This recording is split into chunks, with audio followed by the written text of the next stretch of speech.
Hello, everybody. Welcome to Fall River Media News. I'm your host, Dave Mead. We were supposed to have Kilgus on tonight, but plans have changed. So what we're going to do is we're going to see if Eric wants to come on. I already emailed him. So, and if not, you know what I'm saying? And if not, then we'll listen to the we'll listen to the school committee we'll listen to the school committee. That's all we can do. So for tonight. So sorry about the inconvenience. So I want to go to let me see. Let's see, Bobby Kudo.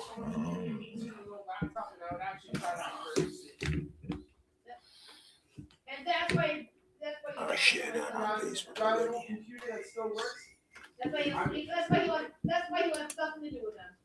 I love old computers, and not only do I love them, I like to use them. Try to see what they can do in the modern era. All right. See, I think I shared it. I know. Let's see here. Okay. Your old computers will become so much more. Maybe even a hacking.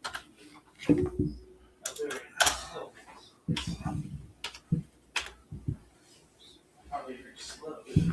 Hey, is your computer slow? No problem. This is the latest issue of that. Right? And they run really good. COUTO. I'm talking about the iBooks. Not worry. iBooks. Get your website for not being able to do it. The iBook G3, PowerBook G4. I love the G4. That's why I like PowerPC. Apple's the reason I know what PowerPC is. So, all right. I have no idea what the heck it is. It's live right now. I think Apple makes all the PowerPC. Made all the PowerPC Yeah. processes anyway. Share screen. PowerPC. You might ask. There it Are you is. talking about the old PowerPC Macs and stuff? Yes, the Power Macs. Power Mac G3. What about the Power Mac G4? Q. Yes. Can't. Or controller long. How do you know? I find it good like that.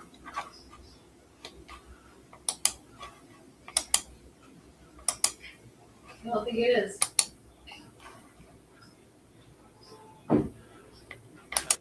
Gift certificates. It's 4 bags and coffee in the bag. That's why I asked. Okay. I yield. Just following up on that. The issue with the trust has delineated here on a spreadsheet, a whole bunch of donations. That's how we can know what it is. And it's not, oh, I got $100 in gift cards and what happened to them, and then nobody knows what's happening. So I would just ask that we look at it. And the PTO, that my colleague was asking, totally separate issues for the PTOs. They do their own thing. I think they should all be a 501c3. And I think we should look into the district. You know, if It's they also had something I've been people the talking same about place at the same for time, at least 10 years. the game's that over. we as a district should have our own 501c3, back to the days when Nick Fisher was actually the superintendent. That we should look into it so that we don't have to do this juggling of trying to figure out who's going to accept the donation at Christmas time or wherever. So we're finagling the rules around the nonprofit. So I think that's something to put on the radar. Thank you, Ayub.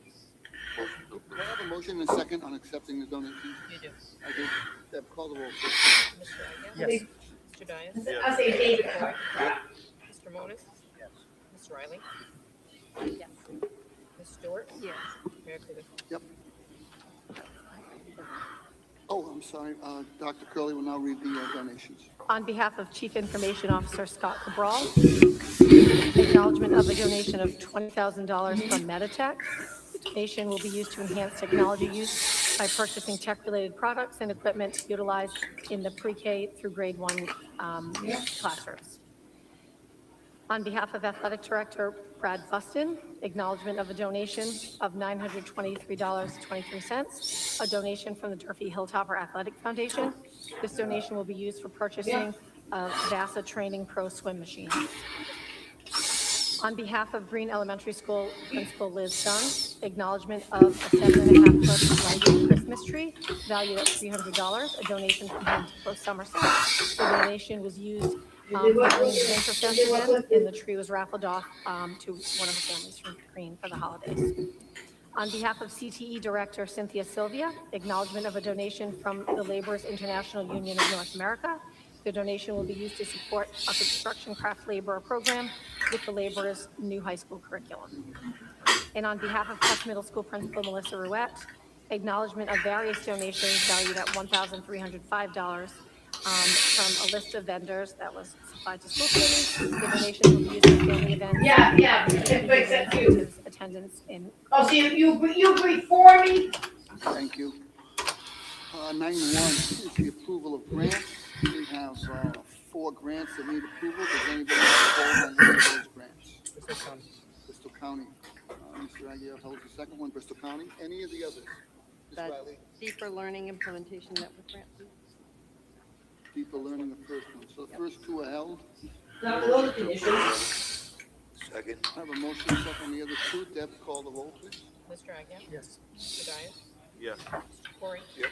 Mr. Monas? Yes. Ms. Riley? Yes. Ms. Stewart? Yes. Mayor Coogan? Yes. So we'll take them in order, and we'll go, Ms. Riley first on deeper learning implementation grant. Mr. Reposa. We actually have Principal Whitty and Simpson here because this grant is specifically supporting Viveris and Laterno. So they could give a little bit of additional background, but I can share that this came through an opportunity at the Department of Education. So far, in the beginning, they came to do a site visit, a walk, and these 2 principals expressed interest in being a part of this community, learning community. And so this grant opportunity came about as a It's about the school department, learning opportunity. school Not committee. everyone It's necessarily alive. in the Deeper Learning Network had the opportunity to apply or maybe was awarded the grant, but I know that these 2 schools were, so they could talk a little bit more about specifically what they're doing at those sites. Hi, good evening. Good evening.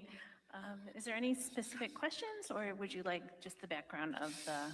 So I did read the grant. I think it's great. I'm excited that you received it. It's just that most of the money is going to stipends, but there's nothing on here about hours after school. There's a hybrid portion. Is that a course will teachers get credit? So there's just no detail around what the stipend is for. So I was just curious how we were using that to improve professional learning. So, sorry. Yeah, I think, part of it is we know that we want to create a model in which we can get teachers to attend. So I think part of it is to get some feedback from educators at Laterno and Viveris, creating a model in which there would be some online participation. So, a proposed model would be maybe, some of the time could be after school in person, and then maybe another space that could possibly be on a weekend or another time in which people would log in. There would be a book study that would be connected to it, and then we would be applying the learning through upcoming units. So I think part of the intention of leaving it a little bit open was we just want to create a learning opportunity that we can get teachers to buy in, and I think we want to have a process of getting some feedback of what that specifically would look like to just get the most amount of educators that would participate. So right now it's on a volunteer basis. Yes. Yeah. In the hopes that it grows and, okay, thank you. That's all. Any further questions on deeper learning? Can I get a motion a second? So you're consulting at all? Second. Deb, call the roll, please, on deeper learning. Mr. Agia? Yes. Mr. Dias? Yes. Mr. Corey? Yep. Mr. Monas? That's wrong. Ms. Riley? Yes. Ms. Stewart? Yes. Mayor Coogan? That's wrong. Yes. Bristol County Savings, Mr. Aguirre. Don't really have a question, just have a sort of comment. So I'm reading through the chart of what it it's going to be used for incentive program for students, attendance and the like, bikes, helmets, school swag, spirit gear, attendance, t-shirts, gift cards for personal incentives, enrichment, ice cream, pizza parties, Edia Technologies, miscellaneous. I'm all for that. I think that's fine. I don't think there's anything wrong with it. The No, problem I you have would is be that behind this my district back. continues to be inconsistent. Because I was just at a meeting last month where a teacher wanted to purchase something for a student, and it was called bribery, and it created this whole big mess of a situation. And at the time, I said to myself, I think this is happening all over the district. And then lo and behold, without even knowing this is coming, now we get before us incentives here. But these aren't bribes. But the one that particular teacher did was a bribe. I have a problem with the inconsistency. I wish people would pay attention and be consistent in administration, because right now, they're not being consistent. With that, I'm going to approve this because I agree with this philosophy, but I'm also the same, if somebody does this, they're not bribing the students. Brett's not happy about this, I take it. Can I get a motion in a second? Oh, I'm sorry. We'll do the motion in a second, and then we'll do Mr. Dyer. Motion to approve. Second. The son's not happy. No, about this, just which is very his quickly, fault. I second my colleagues' remarks, and just to give my guidance or my opinion on where we should go, I know, not to go into detail, but there were policies on the book Oh, that were used for the bribery claim that didn't even make any sense. So it just really, we need to emphasize this so you see year the two of the that kids. our If I policies was going that to head to up and that, down which the one board would need to be honest, I think it's correct. and I'm hopeful and confident that's going That's to happen fine. very soon. I yield. Thank you. Anything further? Deb, call the roll, please, on Bristol County. Mr. Agia? Yes. Mr. Dias? Yes. Mr. Corey? Yeah. Mr. Monas? Ms. Riley? Yes. Ms. Stewart? Yes. Mayor Coogan? Yes. Item number 10 is the approval of contracts. We usually take these in bundles. Like to hold all contracts. You like to hold all contracts? Yes. Okay. Go ahead, so we'll go start ahead, with your big boy, big boy hands. Special education, transportation, 3DR. Thank you. Oh, he tell his brother off too. Mr. Pacheco. No, can you, no, my first question would be, it appears for special education, we went, did we go out to bid for that? For the special? No, we did not. These are daily rates. If you look at the two numbers, the reason why they're identical is the daily rate that we pay for transportation. So we have 3 or 4 companies who do request from time to time to work with the district. Plus companies that we go out to bid with do not have the assets available to use under their contracts. So we call other companies to get these one-off transportation pieces filled. Maybe I'm just having a tough time, because I know you said, we do, and my understanding is we don't go out to bid for any special education, it's exempt. However, we have, an award letter. There wasn't a bid. So the award is basically, they were the only company. We were requested to do award letters on some of these one-offs, whether it be transportation or other things that are over a certain. They were the only company that placed that. Yes. And for special education, I have, and what, There- that's SB Transportation? The SB Transportation. Was the only company that placed, There were other Oh, companies who were hired. right. Yes, there were other companies who were hired, but SB was the low bidder. It does. Trying to dollar amount, it's not a coincidence that they're the same. It's a daily rate that the district pays. right, we picked the lowest person. Right. But these two companies are 2 different companies, and their rates are identical. It's the daily rate that we are willing to pay for this transportation. Yes, and we put out that quote on August, and it closed, the bid closed in August. And we started transportation, when did that contract start?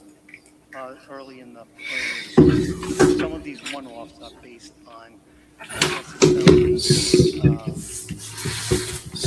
right out of the gate. Something comes up and a student needs transportation, the district providers can't provide it, so always have some other vehicles that end up needed to fulfill the obligations.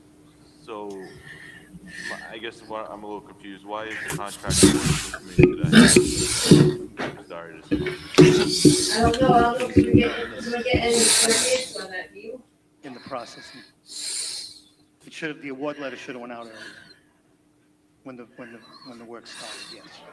If that's what you're asking. You can't for trust. both contracts. Yes, yes.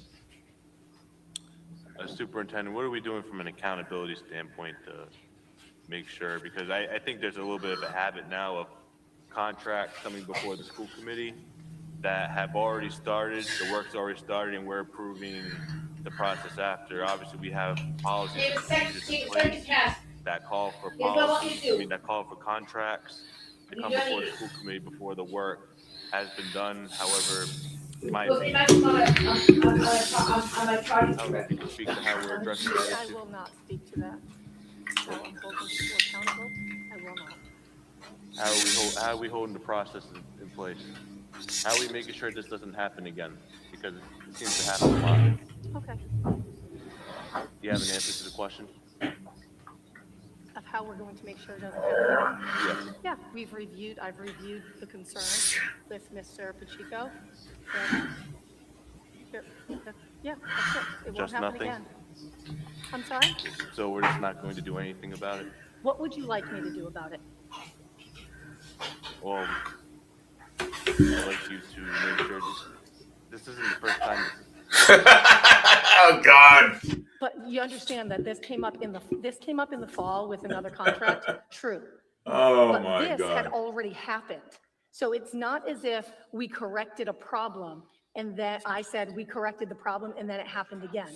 This is something that happened prior to that discussion. Nothing new has transpired since we had that discussion in the fall. So Oh. there isn't another step to take except to say, I'm glad that you caught this following what happened in the fall. That's where we are. I'll bring this up during finance. I think we need to either have the conversation of whenever there's a contract, if we even have to review our contracts to make sure there's no more one-offs such as this, or maybe the school committee needs to be notified if there's a contract that's ongoing that hasn't been approved by the school committee. However, it's really important, and it's my job as one member of the committee to make sure the policies are being followed. And it just seems to be an ongoing trend, and I'm just aware of it. I yield. Mr. Aguirre? Just a question, quick one. These two contracts, Mr. Chico, are they new or these were just from the beginning? Is this just cleaning up the paperwork or did we This is actually cleaning have up to the add routes? paperwork. This is cleaning up the paperwork. So we don't have any new routes because We that don't. would, No. that would be that we're 100,000. They may not have started, they didn't start, it's two different companies, they didn't start right from the gate.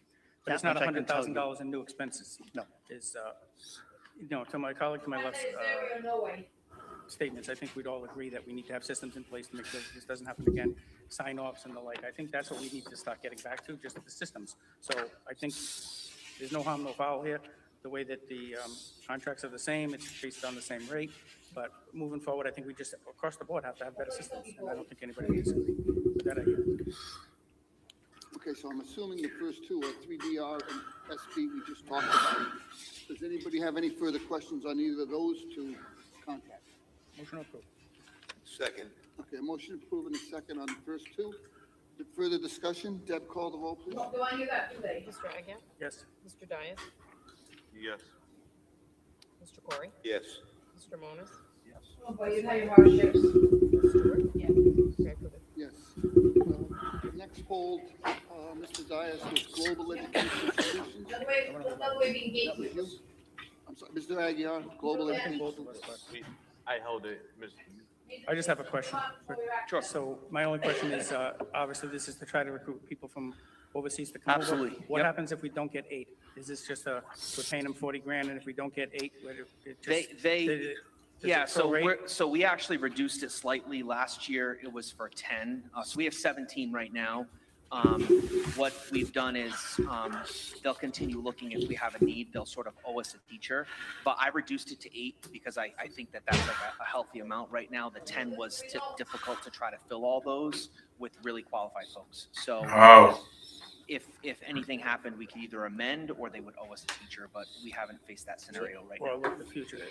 The bottom line is we're not paying, and then they give us no teachers, and they still No, get 40 grand. absolutely not. No, they've been an exceptional partner to work with and did a comprehensive, presentation. So right now we have 17. Many of the folks are staying beyond their initial 3 years.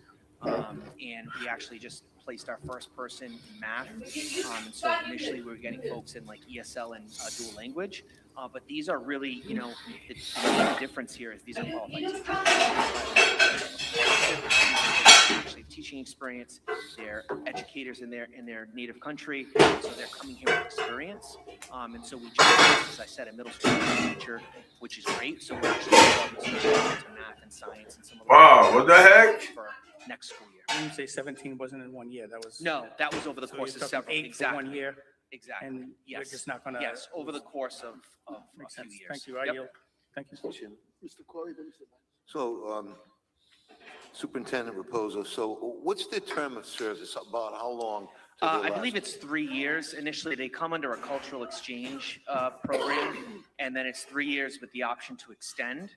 And then, so some folks are already at the place where they've been looking to extend beyond the 3 years. But the initial term of service, I believe, is 3 years. I was going to ask you, what's their feedback sound like to you?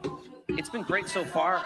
We've had, they actually, part of what Dr. Paez provides is he does a monthly in-person PLC, like a support meeting, because these folks obviously are facing different challenges. They're relocating their families, from another country. And so he actually offers these monthly sessions where he'll go over some of our procedures and protocols in Fall River that might be different, even like graduation, just things that might be, really different for folks. And so that ongoing support's been great. I had the opportunity to attend last month and just meet some of the teachers and have conversations, and I visited many of their classrooms. And so, the feedback's obviously been positive.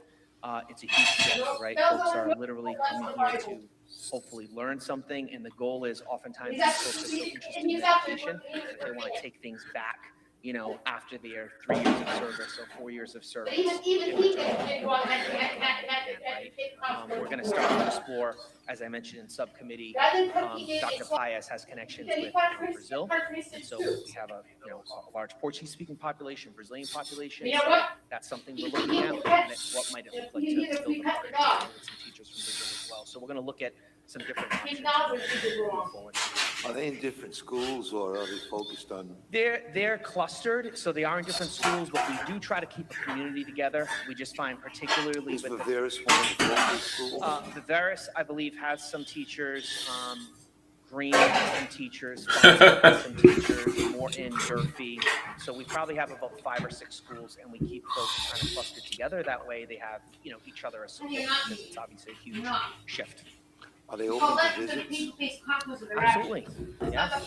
Just to see, We're always open to visits. just to see what it looks like, Yes. and to feel it, just to feel what it's all about. Yeah. Sounds very exciting. Thank you, AU. Mr. Dias. Thank you.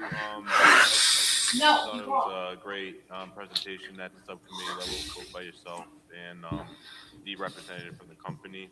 And I'm going to support it today. The reason I placed the hold was to give my feedback to the administration, as I believe this is something, along with future purchases, that we may or may not have coming up. This should be something that should be really looked into expanding in any strategic plan that we have, and bringing in new staff, and as we potentially expand classroom space. But that's all I have, so I'll make a motion to approve. We have a motion, have a second? I have a motion, a second. Any further discussion on global? Deb, call the roll, please. Mr. Agia? Yes. Mr. Dias? Yes. Mr. Corey? Yes. Oh, hell no. Ms. Riley? Yes. Ms. Stewart? Yes. Mayor You Coogan? tell us what's wrong. Finally, Compass tuition for students in special needs. Mr. Dias. Thank you. Typically, I they're tell DJ. pretty That's too late. self-explanatory. Too However, late, it's terrible. I think it's a fiduciary responsibility of this If community it's to have 25 all the years wrong, backup, give to us have so-and-so, the actual and It might contract be the shit on you. when How's we're that for you? approving a contract. When we approve How's that, this, how's that for response to you? the contract itself, 4 members are going to sign off on said contract afterwards. We should be able to Is it review even that if it's language in the response? contract It's not right before. there. No, that's No, not right, bro, that's wrong. that should be for anything. If Anything we have a, I may have a difference, So I- but then hopefully you we can can walk get the into flag the up doing there. that, of having that placed in the backup. Obviously, it's something that we need to approve. Of course, there's state law. But I hope we can get the backup moving forward. Thank you. I'll make a motion to approve. Motion is second. Any further discussion on Compass? Hearing none. Deb, would you please call the roll? No, you can't change it. Yes. No, Yes. that's correct, as a citizen. Yes. Yes. We'll start the committee of the whole. 11-1 is a vote to You approve did the nothing election of a vice chairperson of the school committee. You did nothing wrong. The person with the majority of votes. A lot of is these, declared a vice lot of these, chairperson. If the tell person you that their receives parents are actually loving no their parents. majority of votes, he will Anybody be know voted wrong? for it and a new election. It's not, it's not about that at all. Motion to elect the vice chair via Bosie vote. I knew you did. Correct. To nominate a vice chair via Bosie vote. Do I have a second? That's what the rules are. There's no motion needed, it's just, that's what the rules are. Okay, Yeah. so we just call the roll, don't we? That's what the roll call. Call the roll, Deb. Mr. Agia? Kevin Aguirre. Mr. Dias? Kevin Aguirre. Mr. Corey? Kevin Aguirre. Mr. Monas? Ms. Riley? Kevin Aguirre. Ms. Stewart? Kevin Aguirre. Mayor Coogan? I'll abstain on that one. Congratulations, Kevin. Thank you No, very much. I just have a you few can't things be to say. hands you either. Thank you for your vote of confidence in me and my colleagues. I do appreciate it. I think we're making it forward, and I look forward to having the opportunity to serve as vice chair over the next 2 years. We need to take this committee in a different, and a fresh start and a new direction of the Fall River School Committee. We need to demonstrate appropriate systems, accountability, decorum, and oversight. To my colleagues, I say that it is okay to ask questions. Questions are actually encouraged as part of the good government process. You didn't. Over the last 2 years, we've had some situations where we've created some rules and regulations on this committee that I don't think make sense, and one of which is going to be my. And then you had two, they had from the street, Make then a you had motion two that coming to we help you. eliminate the 10:30 curfew on the meetings because there is no time limit on the people's business. Second. I have a motion, and do you have anything further on your statement, Mr. Aguirre? Is that the end of your That's statement? the end of my statement.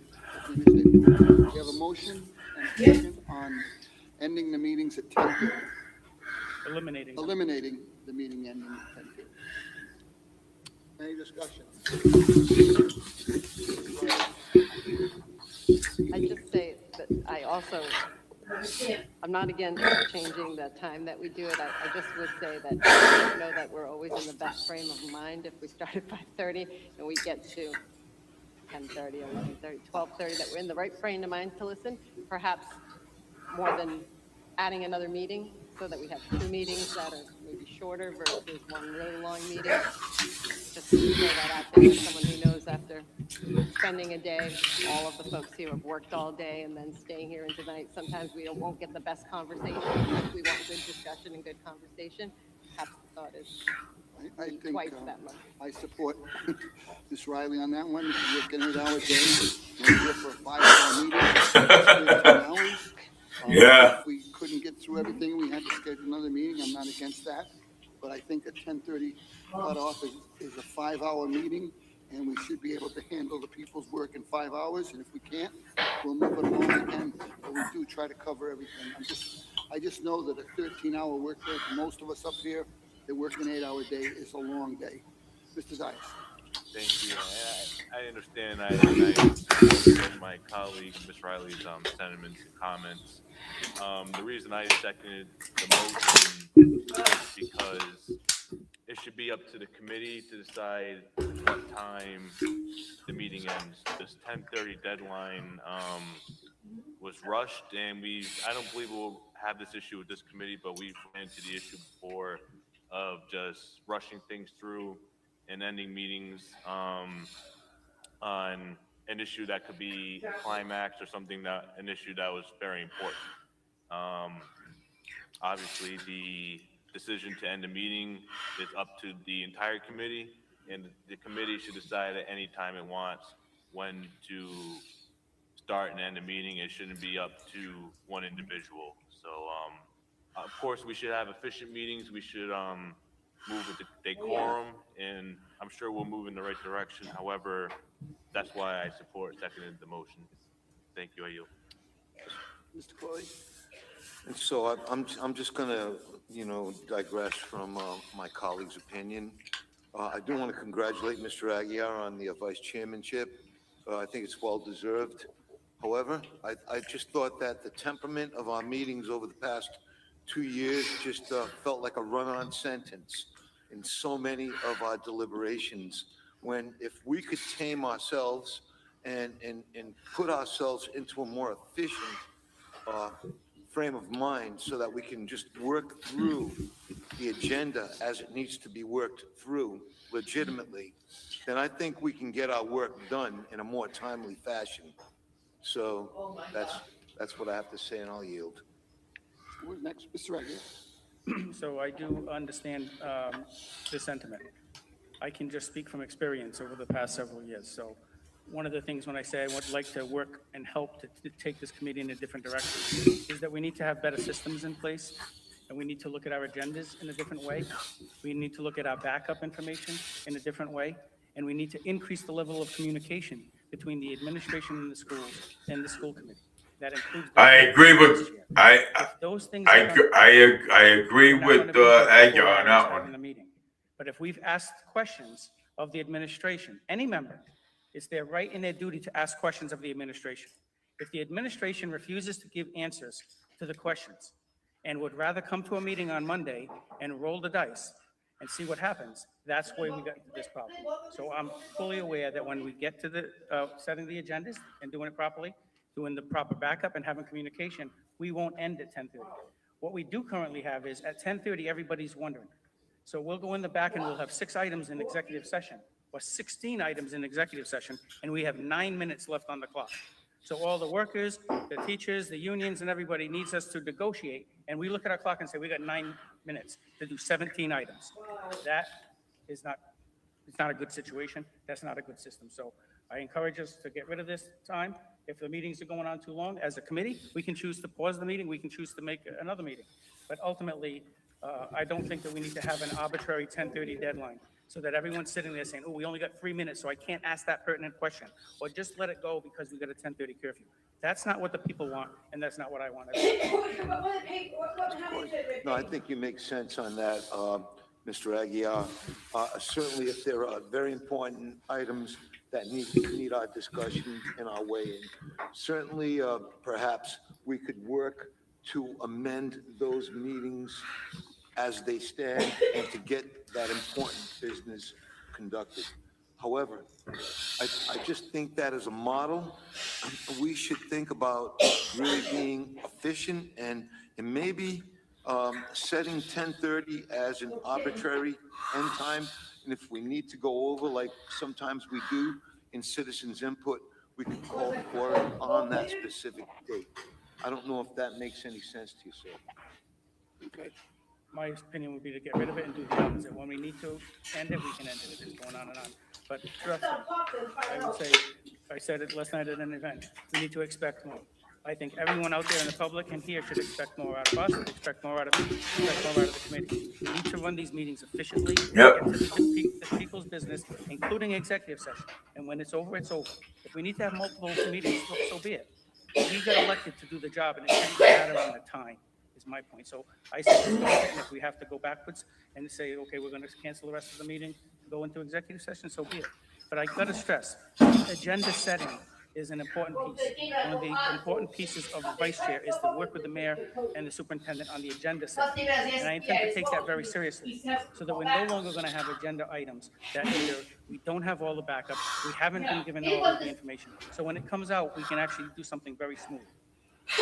I ask you to trust us. Thank you. Well, since you're gonna do that, No, we shouldn't, The both people I mean, we only need a deadline of 10:30, we'll be out of here at 9:30. I don't like us. 9:30. I expect more out of all of us. Right, but I believe if you were being 100% honest, at 10:30, 11 o'clock, after most of us start work at 8 o'clock on those days, it is one long grind. And doing the people's work is important, but doing the people's work correctly is also important. And I think sometimes if that was the case, and now that you're gonna be at the agenda setting, and you see an agenda that's bombed out, schedule a meeting.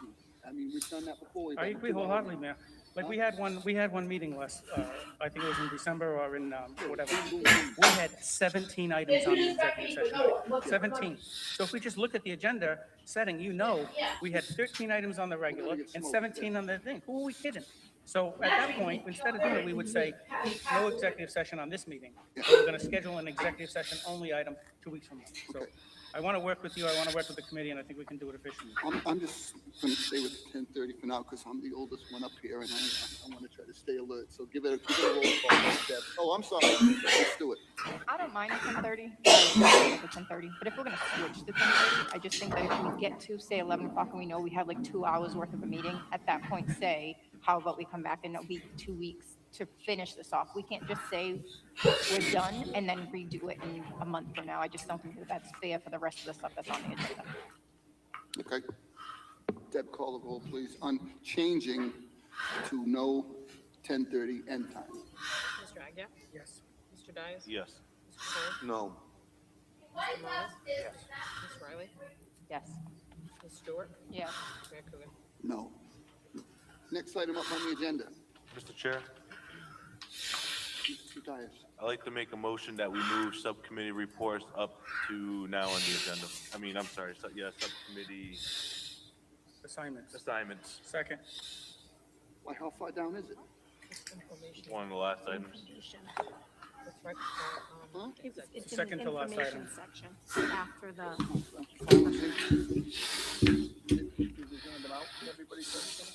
Okay.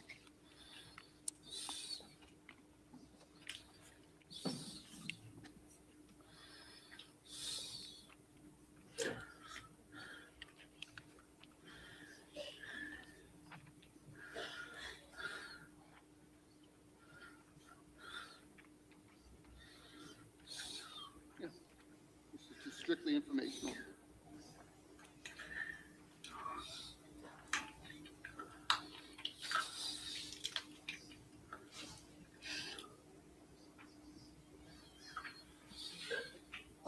I put people where I thought they could most help the city. I did combine grievances and recognition, because Kevin has done recognition and he was on grievances, and that's not a very as busy of a committee as some of the others, so we put those two as the exact same, and the rest we moved some people around, and we put people where they think where I thought they could be a strength to the Fall River School Committee. Can we read for the record? I'm sorry, Can we Kevin. can we have somebody read them in for the record for the public? Deb, he wants you just to read them in. Subcommittee assignments, Evaluation Subcommittee. Anna C. Riley is the chair. Tom Corey, Kevin Agia. Facilities and Operations, Kevin Agia, chair. Colin Dias, Emmanuel Monas. Finance Committee of the Whole. Grievance Subcommittee, Kevin Agia, chair. Emmanuel Monas. Anna C. Riley. Parent and Community Outreach, Tom Corey, chair. Emmanuel Monas. Chanel Joy Stewart. Instructional, Anna C. Riley, chair. Tom Corey, Chanel Joy Stewart. Special Education, Alternative Education, and Early Childhood, Chanel Joy Stewart, chair. Colin Dias, Tom Corey. Policy, Colin Dias, chair. Anna C. Riley, Chanel Joy Stewart. Technology, Emmanuel Monas, chair. Kevin Agia, Colin Dias. Recognition, Kevin Aguirre, Chair, Emmanuel Monas, Anna C. Riley. Thank you. 11.2 is an update on the revised CTE policy for years 26, 27, as presented by Dr. Tracy Curley, Superintendent Chairman? of Schools. Mr. Aguirre. Can I just ask a clarifying? I think we went over this last time and this was tabled at the end, but does this just reflect the changing the words that we talked about last time, or is there new stuff, a new change? No, so I just wanted to give an update coming out of that last, because I know there was a lot of discussion Yeah, there. I just was looking, that's a quick Yeah, summary. so I think in the backup, there are two versions of the policy. One of them is the originally recommended policy, and then there's the policy that was approved. So because we had to submit a policy by the end of December, I did submit the policy that was approved.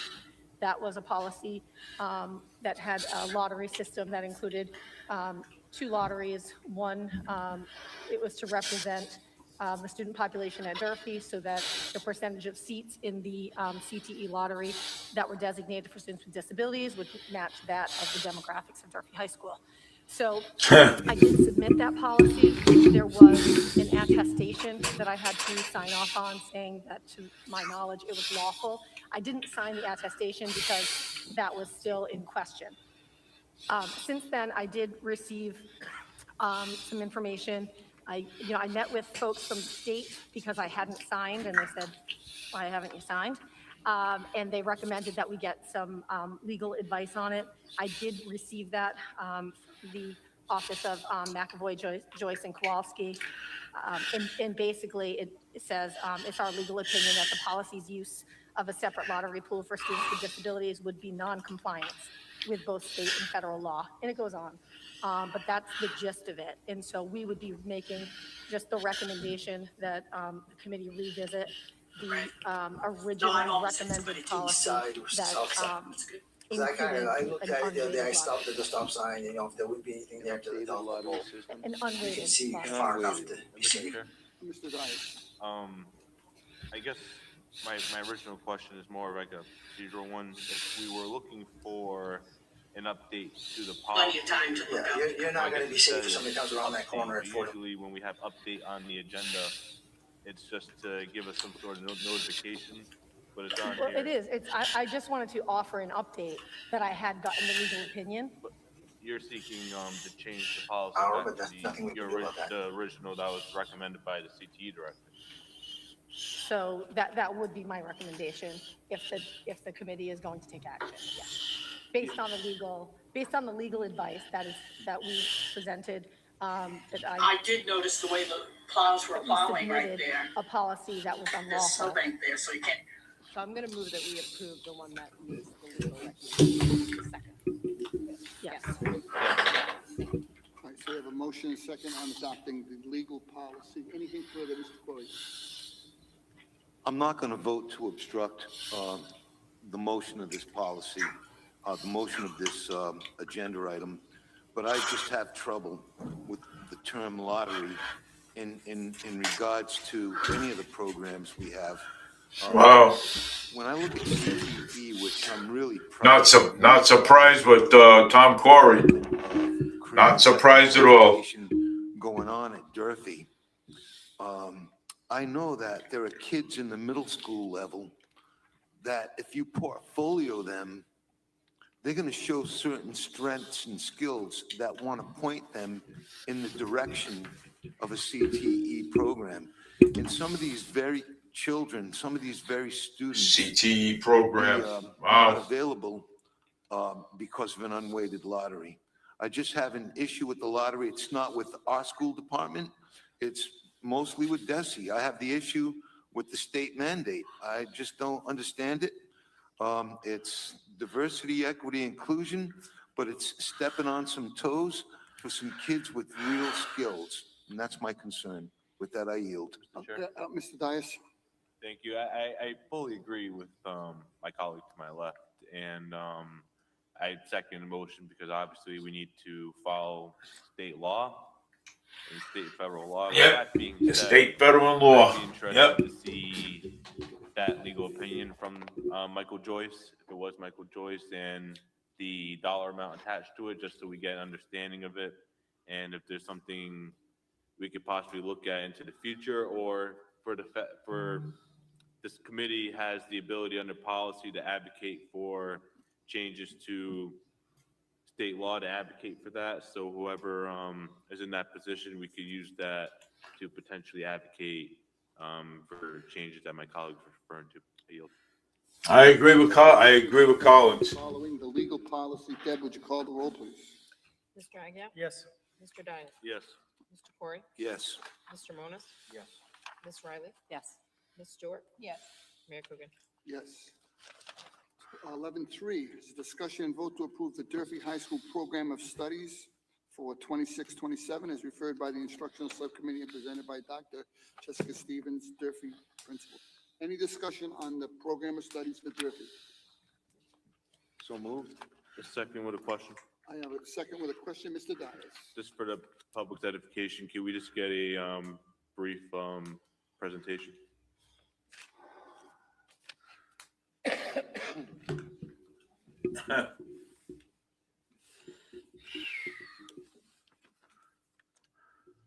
Good evening, everyone. So thank you for the opportunity to share our proposed 26-27 program of studies. Naturally, in kind of organizing, exploring, I just had said at the subcommittee meeting, kudos to all of the content, academic instruction leads at Durfee, because a lot of thought and heart goes into really vetting the program of studies to make it one that is relevant and meaningful for all of our kids. So with that in mind, just the idea of working hard to make school meaningful for all kids and really recognizing that the diversity that we have at Durfee is such a gift, that our stories, our students' stories and trajectories are super important, and us honoring that and how we review the ways that we go about teaching them is really critical. There was a lot of thought and heart put into kind of vetting our current program of studies, and we came up with 3 organizing principles. You have an executive summary and you have the full program of studies. You'll see that the 3 organizing principles noted on the executive summary are: number 1, strengthening real-world readiness, financial literacy, civic learning, and skills for a changing world. The second is more choices, more mastery, expanding transformative learning experiences and adding more multi-credit course options. And then the third is building clear, coherent science course sequences for all students. So with that said, in between the executive summary and the full program of studies, I would certainly open up to any questions that anybody has. Mr. Agia. Mr. Agia. Thank you. A couple of questions, not necessarily related. The summary's intense. There's a lot of stuff there, so I don't want to get into all the different details. That's what you are the principal for. The question I had, and I've asked this question to the superintendent in the past, was around study halls and time that students are taking off. I've received some complaints from people at Dunkin' Donuts or wherever that say, why are these students not in school when they need to be in school? Students say, oh, I got to study this period. I've heard from some parents that say my kid's calling because there's nothing to do, or, whatever. So I tried to clarify with some of that with the superintendent. She indicated that it was something about attaching to a class. I said, is that part of it? Is that in the program of studies? The answer was no. I said, is that problematic? And that's where we're at now for a few months. So first time I had a chance to talk to you about it, like, what is the rationale for it? I thought we got rid of study halls, so there must be more to the story. And along with that, I'm curious as to how many hours of the 990 do you need based on instruction. You might not have that answer now, but you can get it to us. I think among the squad, we do have the answer, but Okay, no problem. just relative to the study hall question, the numbers of students who are in any course that is referred to as a study hall is extremely, extremely low. So I did inquire, try to get specifics about who was calling, saying that sometimes it's hard to tell the projected version of what's going on and the actual version of what's going on. I would never say that any student is being blatantly dishonest, but sometimes it doesn't match, you know what I mean? And there is such a low number of students that would have study hall on their schedule that I was curious about specifics, or who's saying that essentially. I know that Drew. So just by what you just said, apparently there's an ability to figure out how many students have study hall. Yeah. So one of the things, if I would ask that question, would be, we have 18 students out of 2,400 that have a study hall. And there are 4, whatever. Some answer that I got was about it's attached to another class or something. And I'm not trying to spot you on it. It's just the fact of the matter is that if it is a study hall attached to a class or something, it should show up in here somewhere. Sure. And it might already, and I honestly haven't gone through it to look for exactly which one, but ultimately my concern was just that I find that there's too many situations where people are saying that they don't have an assigned class at Durfee, and even if it's a small number, it should only be for a real reason, not just because we can't fit it in the schedule or some other reason. And I don't know that, I don't have enough backup to say, yes, it's only 20 students and they're all attached to an AP class or whatever it is. I don't know, so. Sure, I don't disagree, and the change, I believe, is noted in the current one, right? So it is a very low number, but your point's very well taken, and it is noted in the projected program of studies for 26-27 study. So if it's attached, why I asked the question is those kids would have to still get, if they're in a study hall, it's not counted. So if you're at 990 even, now, and they get a study hall once a day for 180 days, they're not meeting the 990. So that would be the reason why I asked that other question, just to follow up on that. But if you can just get us some kind of information related to it. I don't think that the question, the phys ed issue is, I think, a separate one, or is that part of this separate issue? Because I have some questions on that. But with that, I yield. Thank you. Mr. Corey, then Mr. Dennis. So, Dr. Stevens, I used to live within the tenets of this program of studies myself as an old social studies teacher at Durfee High School. And I'm looking at the social studies curriculum right now. I'm happy to see some new add-on courses. And I know that the program of studies at large represents the growth and development of our American society, in that it's an evolving document. Each and every time that you guys have to review this and rewrite it and rethink it, you know, you're adding new courses. I'm putting a personal plug in for a very, very strong civics education, because I felt as an educator that when MCAS and the No Child Left Behind was instituted in the 90s, then I saw social studies become a victim to the standards of the MCAS test. Where we the MCAS. doubled up in science and we doubled up in ELA, but we knocked out the business department at Durfee High School, which I thought was an extremely viable department, and it taught real life mathematics to kids. I just hope that at some point the Department of Education might help us to revisit these ideas and go back and reinstitute business level courses and business level math, as well as really hammering the Bill of Rights and the Constitution in early social studies classes, just so that we can get our young students tuned in to what it's like to live in our country and to have a deep rights in our country, and to be able to form their own budget while they're living in our country. And with that, I yield, but I certainly want to congratulate you and your extensive team at providing us with an awesome document. Thank you. I yield. Legal Thank you. Just to piggyback on my colleague's question, I know the PE is separate issue coming up on the agenda. Is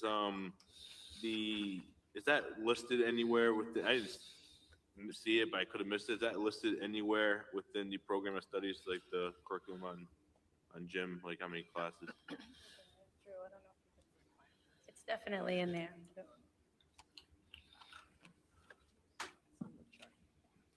So the PE graduation requirements are on page 13, along with all the other departments in terms of the minimum course graduation requirements. Okay, thank you. Two questions, mainly SEO related. Is there any issues right now at any grade level with monitoring the halls that recently came up with students like leaving class early? I think that what I've heard, the message had to go out that students, if they leave the halls, they're gonna be told the week they can't leave, like, use the pass system. I don't know what you're referring to, honestly. I'm sorry. Wow. Okay, I'll follow back up on that. And last question was on, do we currently have vape detectors in the bathrooms? Vape detectors? Yes, No. we don't have that. I think that's something we should, I think the help therapy is something we should definitely look into. This is the program studies. It was an SDL related question, social emotional. I figured it was. You just allowed other questions. But other than that, I know we had a good discussion at the subcommittee level. So, yeah, keep it up. Thank you. Thank you. Mr. Aguirre. The Directed Academic Center, is that what you guys are referring to? So Yeah, Academic on Center. The current, because I guess this is next year. So like in the current year, there's no Directed Academic Center. What are they listed as, the current students that are on free periods or whatever? In the current program of studies, it's added because of that feedback, so. Okay, so just to clarify what I'm looking for when you get, so this is for next year. What I'm just looking for in current is, what does it look like? So it might not be called, like you wouldn't go into 9004 and just pull it up. You must have some other way to figure out who's getting these. Oh, what is it called in Aspen, like in the computer system? Right, because I'm just trying to figure out, how did we get to the point where in the current year, students are on, let's call it Directed Academic Center, study hall, whatever you want to call it. How did we get that?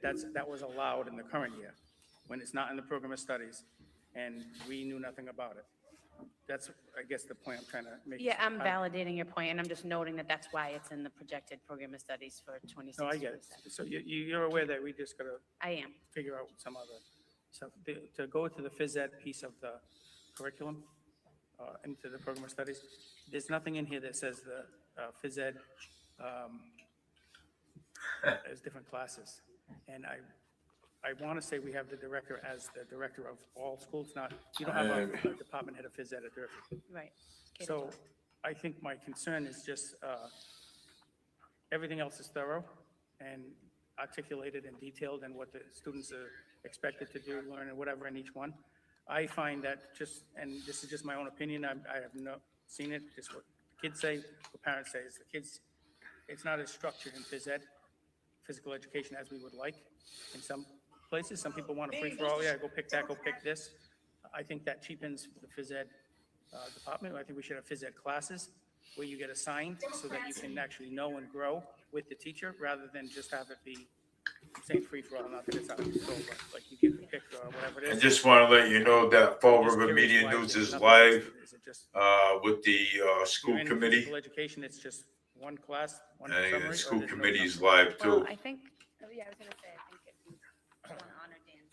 So my first year when I came into the role, speaking with the guidance counselors, they were saying that kids would get put into, walking for fitness, but they wanted competitive basketball, or they were put in competitive basketball and they didn't want it. So it really put like a negative connotation toward it. So one of the things I proposed my first year is I said, well, let's call it physical education.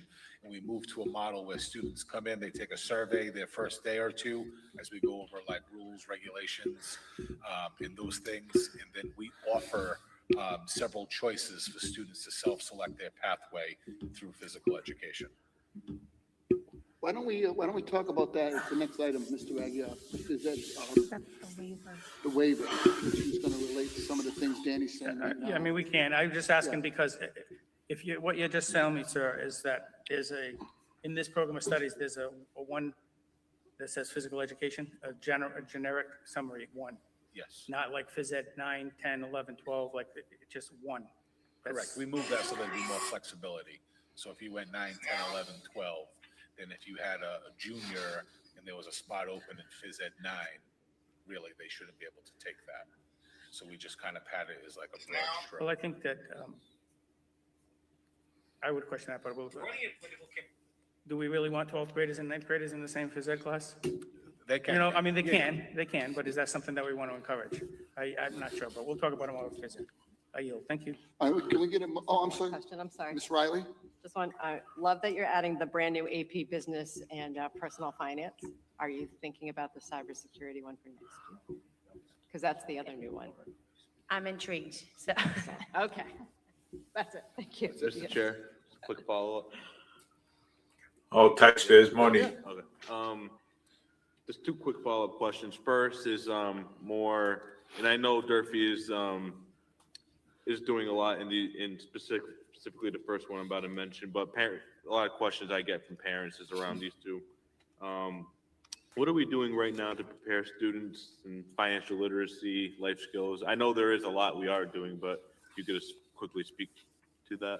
Yeah, sure. I would say currently it's embedded in senior history, like we alluded to in the subcommittee meeting, but that is a primary focus for next year, is this offering in a more expansive way so that it's something that all students get the opportunity to access if they choose to. So I think that of all of the kind of focal points, that's the one that is the broadest stroke at this point and is probably the most relevant to the world at large and, you know, what we want our kids to be able to do and know when they're done here.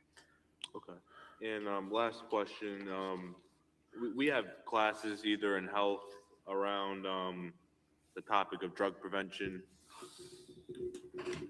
Yeah. What do you want to quickly speak, just for the parents at home? You want to come back? In Health 1 and Health 2, we do substance abuse, use, and prevention. That freshman, sophomore? Freshman, sophomore, Health 1, typically sophomore, junior, some sophomore, if they passed Health 1, can take Health 2, depending if there was like a program, you know, that might have bumped it out later on, but typically it's junior, senior, as well as management issues in health. Thank you. Last question is the accelerated program for multilingual. Who oversees that? Accelerated program for multilingual, is that what you said? Yes. Yeah. Other than, can you show me where you're referencing?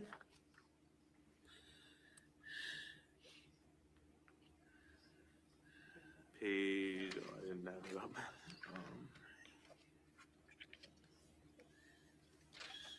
It's in the accelerated programs, like where some like Evolve is and all them. Yeah, I believe it's page 11 under the credit recovery option. So the accelerated MLL pathway is for students who are entering Durfee from other countries, but cannot provide written transcript records from their home country for a variety of reasons.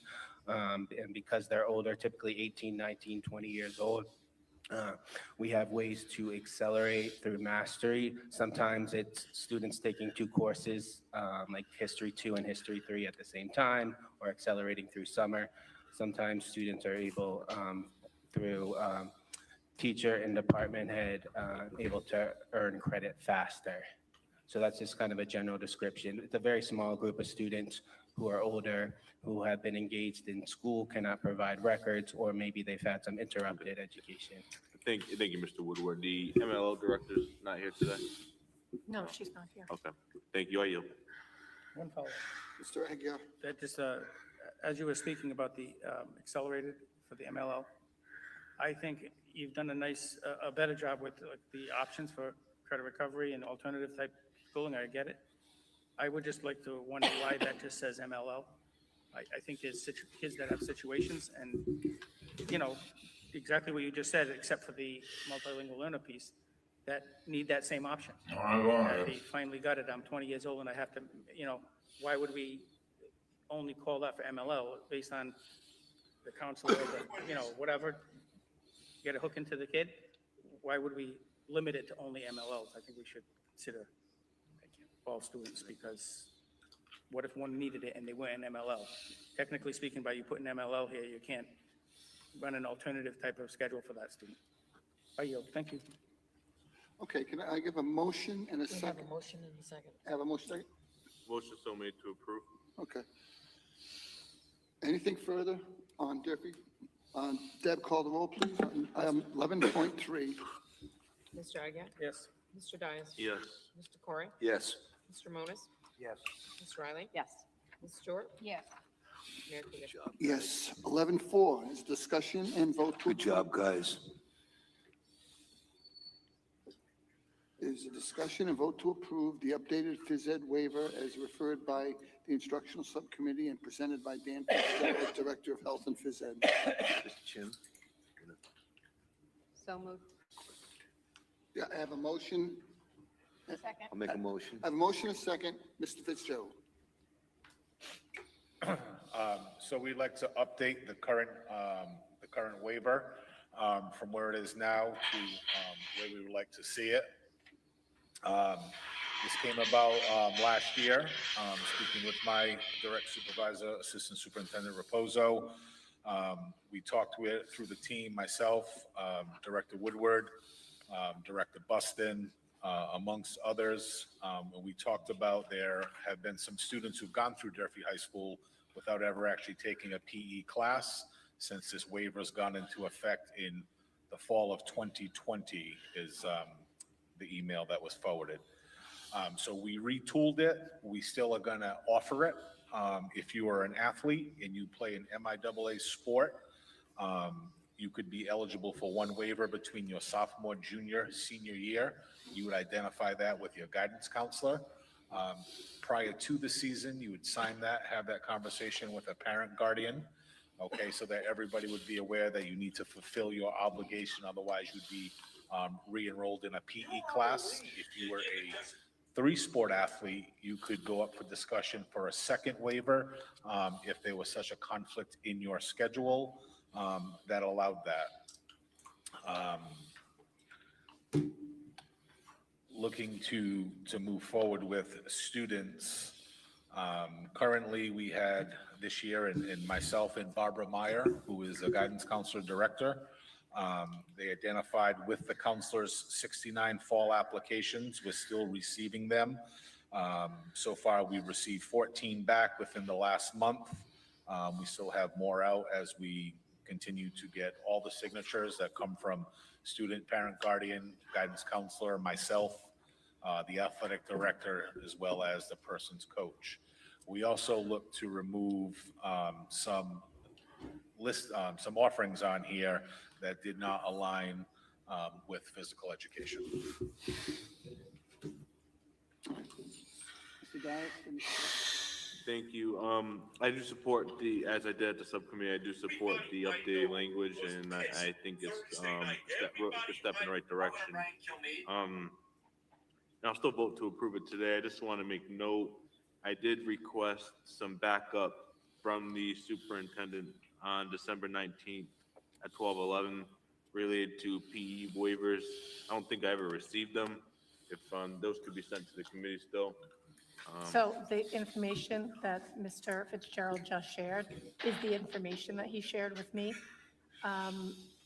Just in the other piece of it is that there weren't records kept prior to. So he only knows about the waivers that were requested this fall and those that are in process. And those are the numbers that he provided. Thank you. I yield. Mr. Corey, then Mr. Aguirre.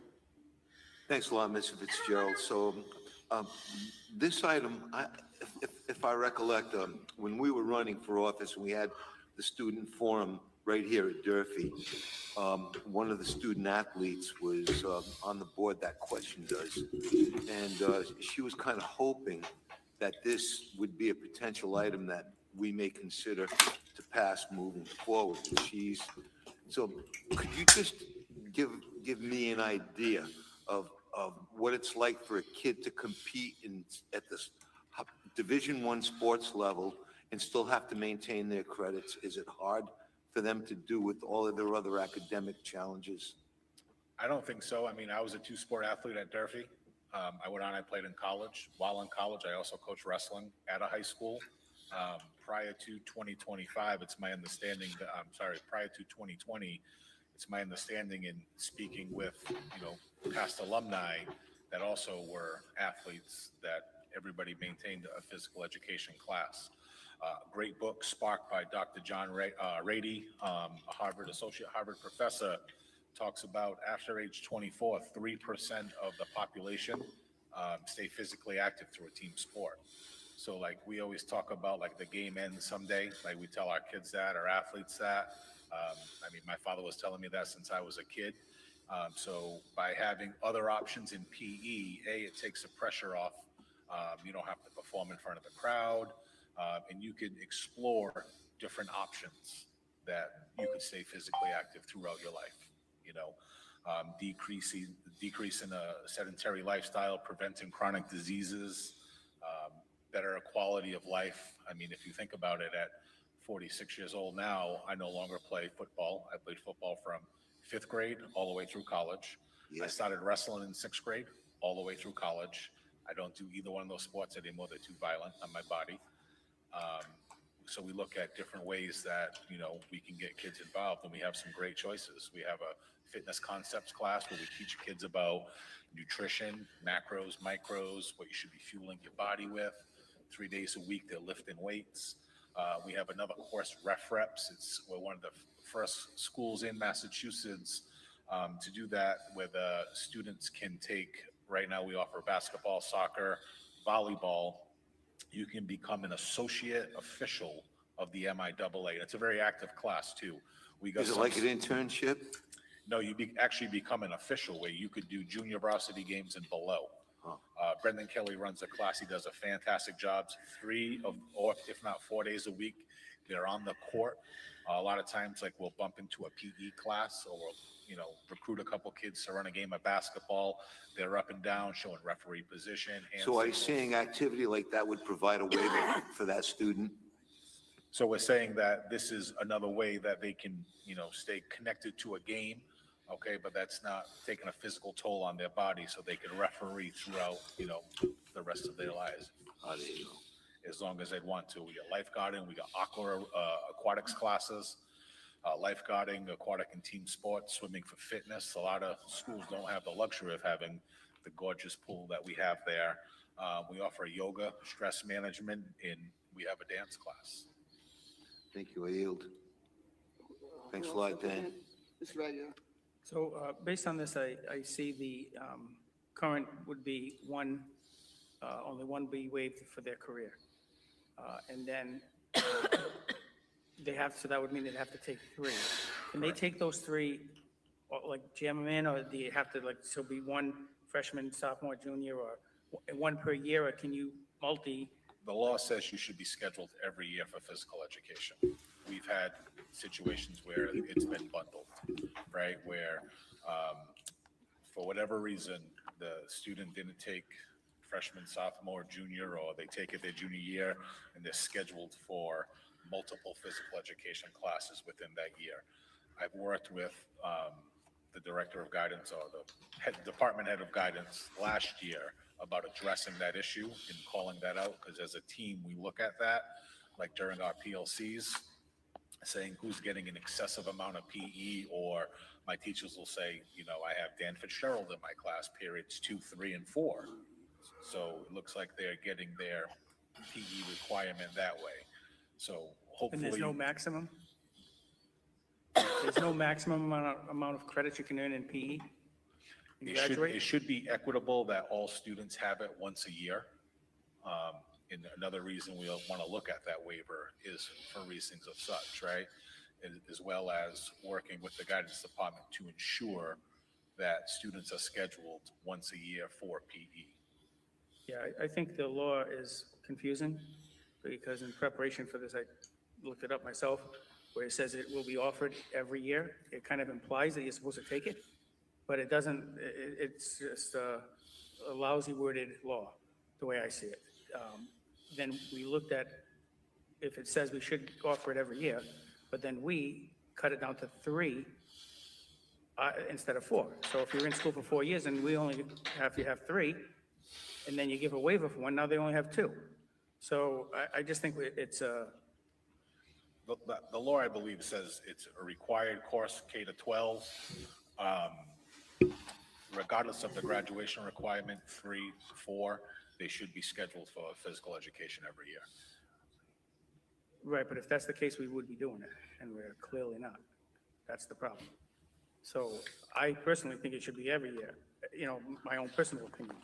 I think it cheapens the phys ed teacher who works hard and does a good job of teaching all those variety of things that you just said. I think those are excellent, but it cheapens it when we just say, oh, you can go sign up for this, you can take 2 or 3 of these, or it just makes it a different situation. So I think we have to, I guess we just have to look at it, but I don't think anybody should be taking 3 in 1 year. I think that's a guidance issue of how did we get to this point? But when you say only 1 and the waivers are coming in now, I was confused because you were talking about waivers coming in now, but the early page that we had was, I guess it was the old one? Yes. So, We're still currently operating under the old waiver. right, that's what I'm going through now. So Yeah, so my I- question is not necessarily for you, sir, it would be for guidance. So if this is the waiver that you need, and we've had how many students got waived? Where are the vouchers? Where are the waivers for these students for the current year? And if this was in place in the last year, I think I saw something like since 2020 or something. Where are the waivers for the last 5 years? And I believe what Mr. Dias was talking about asking for after the meeting was exactly that. Where are the waivers from guidance that says 87 students got waivers? And who checked it? Did kids get multiple waivers? Like, that to me is more of the issue for us currently, to figure out why are we getting waivers in now? I mean, is that for just this term? That's for the like fall sort of- season. So at the conclusion of the fall season, these waivers that I'm talking about are only for this school year. Mhm. Prior to this, I haven't been given any of these waivers. Do they exist? Yes, from 2020 is when this came in. No, waivers actually exist. The physical paper waiver that I see here. I don't have any copies. So, Madam Superintendent, that's the question I would have. Since this has been in existence, how many waivers have been done and where are the forms? Because I think what's happening is we're trying to tighten it up now, but we're currently operating under the old one that doesn't exist. So like, for instance, in September, a student comes in September, they can't get a waiver for the prior year, so now you gotta wait for the term. But that same process would have been, like last year, would have been multiple times. Like at least twice, right, when you're picking your classes, or is it quarters, is it thirds, when do they pick terms. phys ed? They do terms, So out of 4. correct. They do 1 out of 4. So a student now, based on the conversation we just had, would only have to take 1 term for 2 years of, They should be scheduled for 4 terms. it's in not 4 happening, years. but it's not happening. That's not happening. No. You know that's. Why not should they be scheduled for 4 The terms? superintendent knows it's not happening. No. We can say all we want, we think they should, or they would have, it's not happening. And it hasn't happened for years.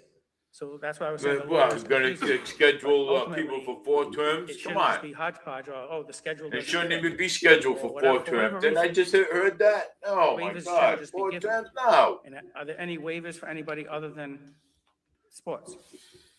Under the old, the current one, it's marching band, early education, dance team, and color guard, as well as ROTC. So you're recommending as the director that we don't do that, but we're still operating under the current, because this is for next year. Correct. So kids could currently still be taking early childhood and getting their phys ed waived. Correct. Are the schedules done for the term? For this upcoming term, Yeah. I would assume so, yeah. And is there another term? There's a 4th term as well. So I'd like to make a motion that we take this recommendation and start it in 4th quarter. Second. I have a motion, a second. Anything further? I do want to add something to this debate, though. I have a motion, a second, on starting, Dr. Curley. Yeah, I would want to invite someone from Garfield High School to speak to the impact on like student schedules.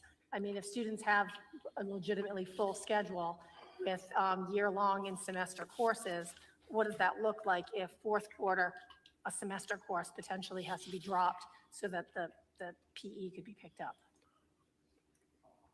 We also have 2 other options with PE. They can either role in the summertime, or the Durfee After Dark program, which meets twice a week for 2 hours. So you want to give them PE credit for that? We run a PE class Oh, PE twice a class. week. Yeah. Yeah, I thought One you of our meant PE just go teachers, take the Mr. class. Reese, twice a week on Wednesday, Thursday, runs a course from 3 to 4:45. So the students can get out to get the bus on time, and things like that. And the students sign a contract, which I have. How about getting them their own school buses? Spreadsheet, so that way, like, we can track. If you miss one time, you get one unexcused absence. After that, students make classes up. We also give students the option to make up classes every Friday. I stay after school, typically in the fitness center now that the winter sports are in session and they're packed, and they can make up a class or two if they miss it. So if they want to make up one class, they stay with me till 4. If they want to make up 2, we stay till 4:45. Mr. Chair? I thought he was going to answer the superintendent's question. Yeah, I would just add that schedules are done for the most part. There are students in a variety of different situations for this current school year. Some students may have 6 full year courses, perhaps in their schedule. Others have a combination of semester classes and term classes where they would have a lot more flexibility for it to be added during term 4. But I would just request that for students who already are participating in year-long classes, that this does not go into effect until next school year. I was referring to not waiving the classes that Mr. Fitzgerald said shouldn't be. Because ultimately, you can't ask for the waiver until you've done the actual class. It's just articulating the class. Like, to me, it was a foolish policy to say that you can take an early childhood class and get phys ed credit, or whatever those other ones were, I read them. So that's the only piece of this I was asking to go into effect. So you don't just keep on doing the same thing that Yeah, it makes was a no good sense. show tonight. The whole policy is going to take over But next I'm year. not gonna and I'm not gonna it play sounds to me the like school if you're committee. scrambling I'm right not now gonna to figure I'm not out gonna where's play all the these school waivers. committee throughout And the I just whole asked thing. for the So copies of them. I hope they exist. Well, I do have a question just on that, though. Mr. Woodward, if someone plays football, doesn't that go on the transcript and count as their PE credit? So there's not, like if Kevin was playing football, he wouldn't need a physical waiver. He could just say, I'm not taking gym, I'm playing football, and that's on my transcript. Am I wrong there or right? So I believe the previous PE director had the sports added to the transcript or the academic record in Aspen, which is how folks were keeping track of sports and waivers versus the paper physical from 2020. I think that started during the COVID times, and it just continued on based on the previous director feedback. And in conversations with Mr. Fitzgerald last year, we looked at it and realized we needed to tighten record keeping and the paper form up. So we've been consistent with it this year, but it had been inconsistent over the past 3 years due to the sports being, How many credits do they get for a sport? They don't earn any credit. It's just listed on their transcript. So as they don't them need participating. 3 PE credits right now if they're playing 4 or 5 sports. We're we're operating under the old waiver policy. So this year, any student who wants, in addition to it being on their transcript, they also have to fill out the waiver form. Okay. But if someone over their 4-year course here plays 2 sports a year, plays 6 or 8 sports, they don't really need PE credit under the current policy, correct? Under the current graduation policy, they can have all of their PE classes waived or granted alternatively. I think in discussions with Mr. Fitzgerald, it's clear that we need to strike a balance by giving students some flexibility, but also ensuring that, the benefits of physical education, that students receive those by participating in physical education a lot more frequently and more consistently. Because even when I was here as a vice principal, if a kid wanted to take a second language or an additional science, they would try to get out of phys ed by telling us, I'm playing soccer. corrupt I'm Coogan. swimming." I'm running cross-country, and we would give them, you know, tell the parent, your son's gonna have cross-country. Isn't that how we did it even back then? I don't know if you were here then, it was in 15. Yeah, I can't, Okay. I feel like that was practice. Yeah. But I can't say for sure. Yeah, okay, all right. No, I'm sorry, Mr. Aguirre. The other thing is, I think we get into an equity issue, especially what you just said. So student knows the rules a little bit and they can try to finagle their GPA and whatever else. So I don't take this, but I take a more advanced class, but everybody else is taking it. It blows my mind to think that kids can just not take phys ed because I play sports. We could have a student that is in MMA that works out 5 days a week and is in great shape, and they don't have a right to come in and say, I want to waive it because I go to a certain gym or whatever else. So it's just an equity issue for me that you're supposed to take phys ed. The law half says you're supposed to take phys ed, and we shouldn't be doing waivers, and we shouldn't have not filled this form out. If this is the policy, there's got to be some sort of something, because how the hell does this happen, that people gave waivers without knowing? I just don't understand how we can say, oh, well, it was like, we got to tighten it up, but it shouldn't happen. There's no way it should happen, that a student is getting a waiver and without filling out the waiver form.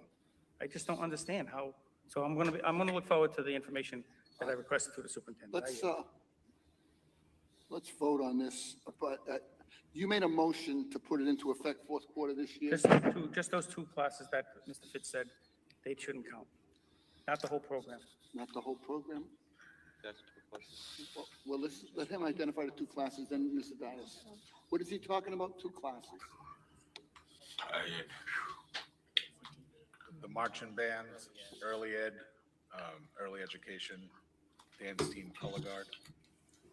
So they're getting a waiver presently for marching band, and Early education. if they did marching band from September to January, which is what Jim would count, correct, September to January? No, It's a PE full year? would go quarters. So Quarters. August till, I think this year. Oh, great. So the course of the full season is what it says on the waiver, if that they wanted, that they had to fulfill the entire season. But is phys ed a half-year course or a full year? It's a quarter. It's a quarter, oh, okay. But I guess, but it just goes back to, it could be that somebody, say, is in marching band and they have an otherwise full schedule. So what happens to that student fourth quarter if I'm confused about that. Because you don't just do band for a quarter and that makes you eligible for a waiver. You're in band, marching band over the course of a year, I believe. And that makes My you eligible understanding for a of it waiver. was by the season. So if Season, you look at okay. like football, they play, the band plays during the football season. They fulfill their obligation to it after the term we signed for the band. Okay. So I worked with Director Fontina and Julia to verify any students that were in marching band already during the fall season that successfully completed it. Mr. Dias? Thank you. And obviously, I'm glad we have the policy that we're about to enact. I guess just following up on like what that record keeping is going to look like going forward. If you just want to speak to that again. Sure. So the student should meet with the guidance counselor to identify the year after freshman, sophomore, junior, or senior year where that 1 year they may need a waiver. Say, hey, my junior year, my schedule's tight. I really can't fit it in. And in the new waiver, we put in an area, please explain why you're requesting the waiver, not just, I don't want to take PE or I have this opportunity to waive PE, whatever it may be. It would have to be under the new proposed one that they would explain as to why.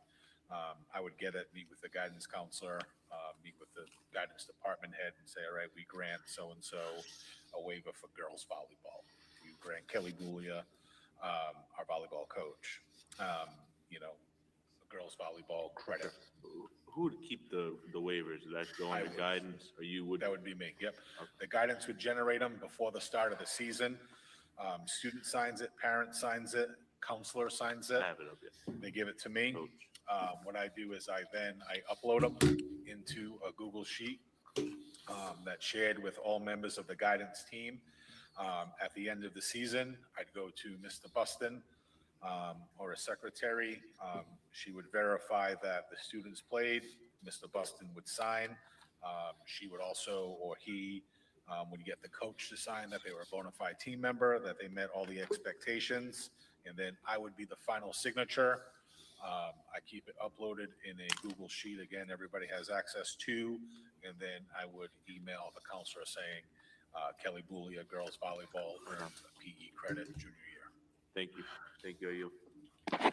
All right, so Kevin's got a motion that he wants to put this into effect the last quarter, fourth quarter of this year. I have a motion second on that. Deb, call the roll. Mr. Agia? Yes. Mr. Dias? Yes. Mr. Corey? Before I answer, can I get clarification from Mr. Fitzgerald? Is that doable if we approve this going to the fourth quarter only? You'd have to ask Mr. Woodward. I'm not the schedule. Mr. Woodward, is it feasible? It seems feasible, but there may be unique situations where we would have to look into an alternative solution. As opposed to its implementation for next year, would that be better? I think that would be the way to do it. The cleanest would be to start it next year. In my personal opinion, yes. I vote no. Mr. Monas? Yes. Ms. Riley? Yes. Ms. Stewart? Yes. Mayor Coogan? No. Just one more question on that. Mr. Agia? Is there currently, or has there been over the last 4 or 5 years, any students that just don't take phys ed?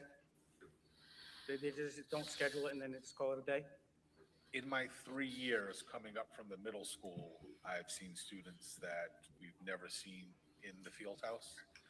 I have some of my PE staff at the high school that are also varsity, sub-varsity coaches that would say such and such student has never taken a phys ed class, like physically within this building, because they've always gotten a waiver every year.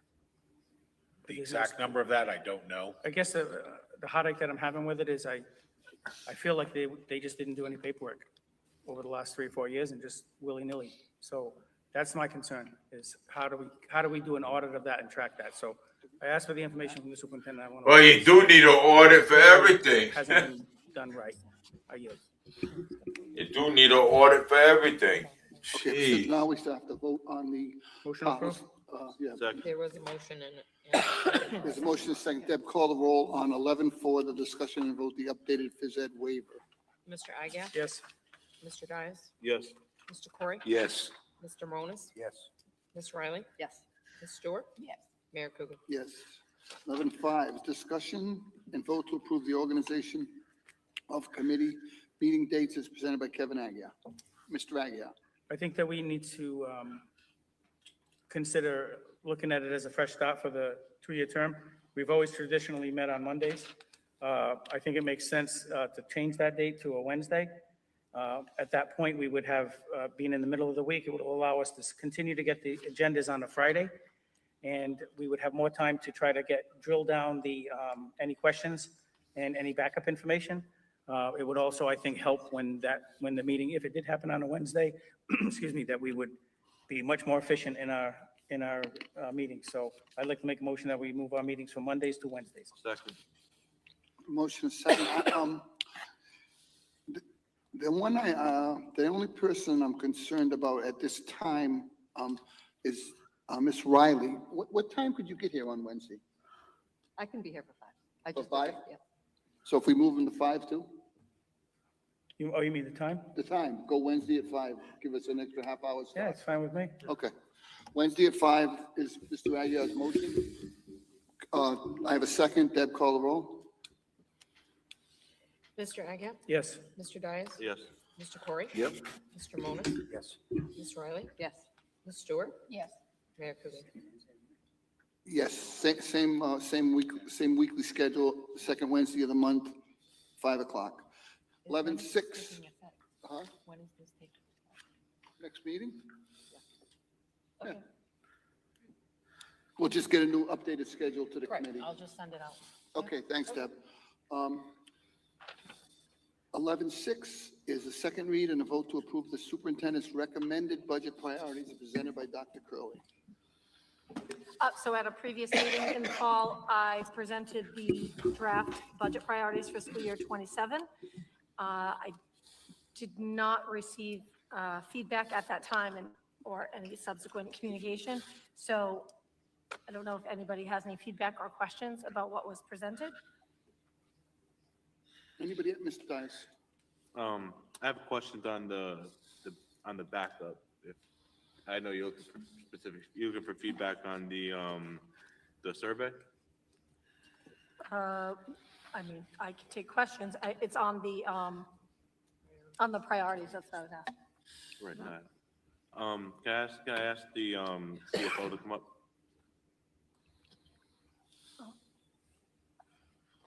So on second page, it speaks about multilingual learners. We're looking to strengthen multilingual education by improving how programs are designed and developed, et cetera, and helping current staff learn new skills. What does, and I know the MLO director's not here today, are we still partnering with, what's the contracts look like right now with Equity? Is this under her budget priorities? I did already have a conversation with you, Mr. Dias, about the fact that, and I'll explain why you're asking.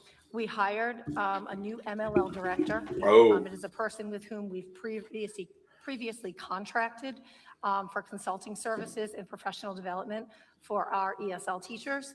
And there was a question raised by you, Mr. Dias. You asked me if we would continue our contract with that individual. I said no, that she was starting with us full-time today, and the contracts would be terminated. Correct. I'm following up on, so these are 3 contracts that were approved by the school committee. Yes. And if a more veteran member of this committee can answer, if we are to amend a contract to either lesser money, would that usually have to be a vote of the school committee? Not typically, because there's been situations in the past where we haven't fully spent a contract, or the contract has been less than what was initially anticipated. So in situations like that, when that happens, the purchase order, when the time comes, when the work has been completed, would get liquidated. The 3 contracts that the school committee approved, did we already send out the funds? Not all, no. Not all of them, No. any of them. As I believe, and I believe this is something I can answer, but I believe that there is, bills still outstanding that we haven't received for work prior to her hire. There's bills outstanding prior. As part of the contracts. How are we gonna work that out? I guess you understand my concern. Are we going to be paying for? No, I am just going to ask that we close out any work prior to the date of hire, so before today, and that we just finally get billed out and settle those contracts up until basically the end of last week. And then, as the superintendent stated, close those contracts out completely for the remainder of the year. Okay, so just so I confirm it on the record, we did not send out the full lump sum beforehand? No, we did not. No, we've been billed by that organization. Oh, great. And so we have not sent out a full lump sum at all. Typically, what happens is we encumber, the amount, and then maybe a month of work, I don't know the exact time, but maybe a month of work is done, we get an invoice. So what I'd like to do is just make sure we close out all those invoices effective January 9th, would have been Friday. And then moving forward, we just wouldn't have any other contract at all. And those would come before the committee through the bill schedule? In whatever process So they we can look at currently those. come before you all now. That's what I was looking for clarification on. Yep. That I didn't receive at first, so I appreciate that. Thank you. I yield. Sure. Anything for Mr. Aguirre? So on that same issue, just, the contract reads from September to June, so theoretically, you would say that's a 10-month or whatever it is. I would hope that we're not gonna spend $38,000 on 6 months just, and then all of a sudden higher. No. You know what I mean? It Yeah, should no. kind of fall in line with. No, it's been chunked out in smaller amounts Exactly. as it's come across. We're not, I'm hoping that we're not gonna get something to say, oh, I loaded up all my bills and then now I'm gonna get the job. I No. don't think that's the case, but No. it would certainly look bad if it did. I yield. Thank you. Absolutely, yeah, I understand. I got a second. I have a motion and a second on this, Deb. No, I don't think we have Motion, anything. motion to approve. I have a motion Second. and a second. Deb, call the roll on the budget priorities. Mr. Agia? Yes. Mr. Dias? Yes. Mr. Corey? Yes. Mr. Monas? Yes. Ms. Riley? Yes. Ms. Stewart? Yes. Mayor Coogan? Yes. 11.7 is a discussion and vote to approve the appointment of school committee member to SMEC. I'd like to make a motion that we approve Chanel Stewart. Second. I agree 100%. Deb, call the roll on Chanel Stewart to SMEC. Mr. Agia? Yes. Mr. Dias? Yes. Mr. Corey? Whoopee. Yeah. Mr. Monas? Yes. Ms. Riley? Yes. Ms. Stewart? Yes. Mayor Coogan? Yep. 11.8, the second read and vote to approve the proposed 2027 budget calendar as presented by Kevin Almeida, Chief Financial Officer. So this is the second read. We brought this forward last month. And what we've done is provide you with kind of like just a roadmap of what the process was last year and what we are proposing for the process to be this year. The process falls in line with what's said in the charter. Yeah. When we have to have the budget submitted to the mayor and the city council. So with that, I'm requesting your approval. Mr. Chair, Mr. Dias. whoever has the answer to this question, who is in charge of sending the advertisement out for the public hearing? I am. Okay. And I brought this up at the last meeting. What's the plan right now to advertise? Are we just doing the Herald News? That's typically what we do, yes. I would like to make a motion that we send out the advertisement to all media, local media across the district. What's that going to cost, Mr. Dias, you know? It does cost money. It costs money to advertise, so.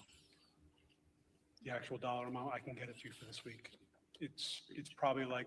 I second it with a question. Yeah, I just don't I know, wa- what I is that want going to to Second cost? with a question. I want to say it's probably about $700 roughly to Mr. advertise. Agia, Mr. Agia, My question is just that, I think he raises a valid point. We want to try to get it out there, but we also don't want to waste money in this day and age of the internet, people, even though it's going to be posted, it's have to post the library and all that stuff. But what I would recommend is that between now and the next meeting, you come back to us with some prices, because why are we going to give $750 to the Herald News when nobody's going to read it? Mhm. And maybe we just can,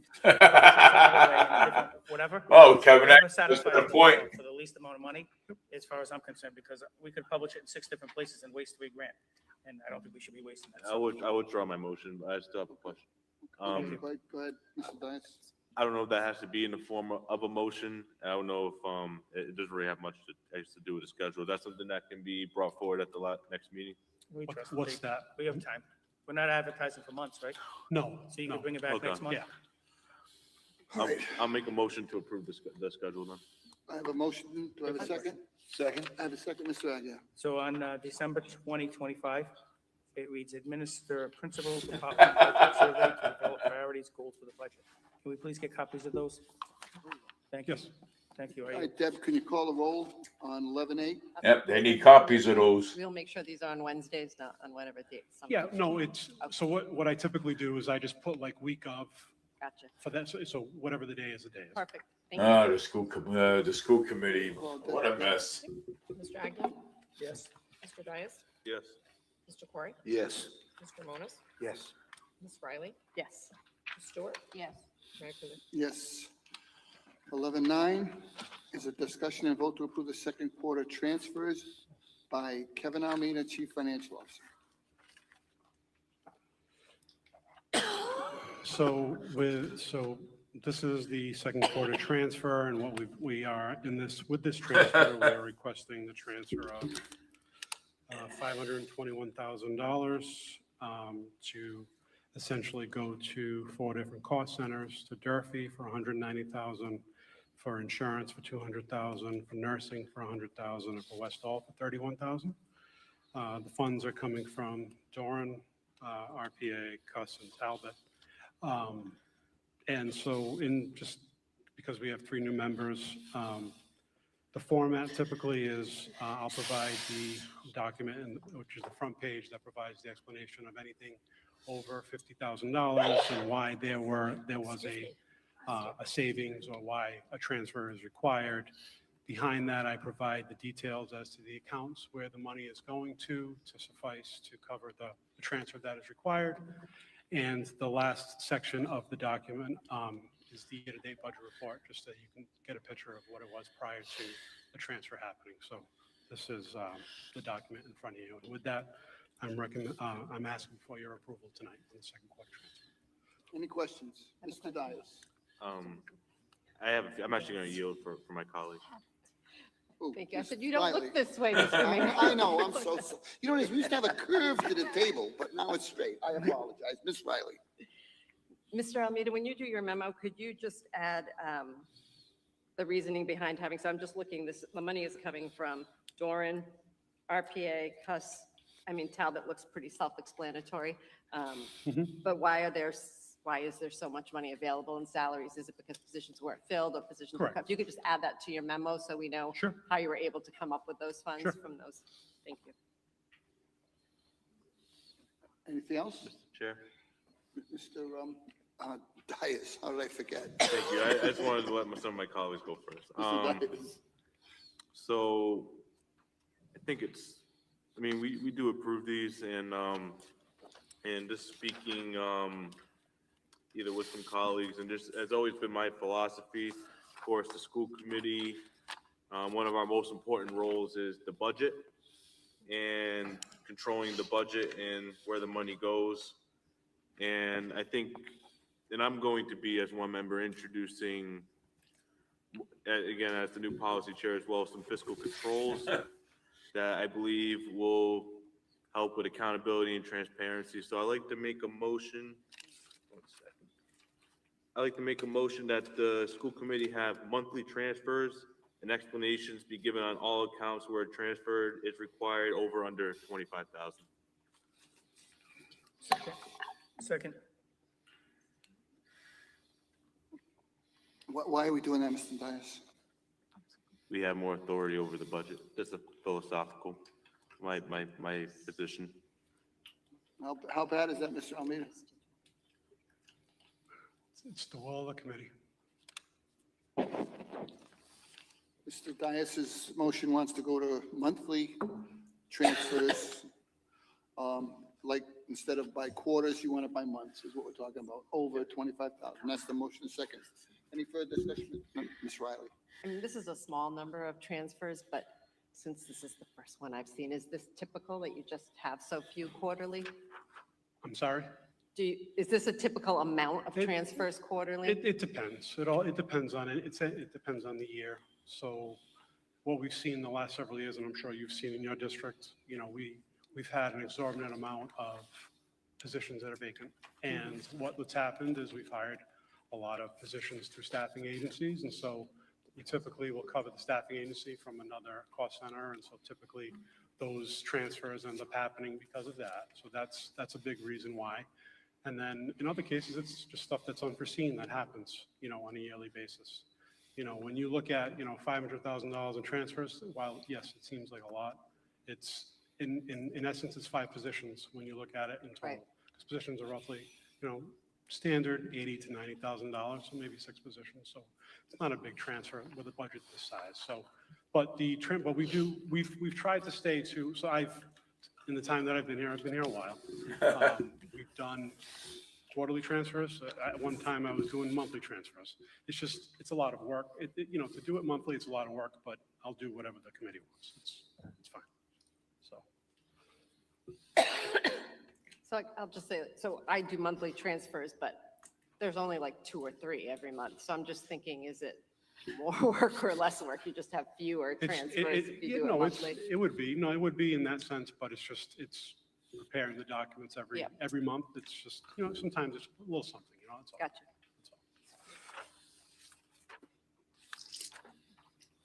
You all set? Ms. Riley? You all set? Anything further, Mr. Aguirre? Yeah, so I've been here when we've done both ways, like you, Mr. Almeida.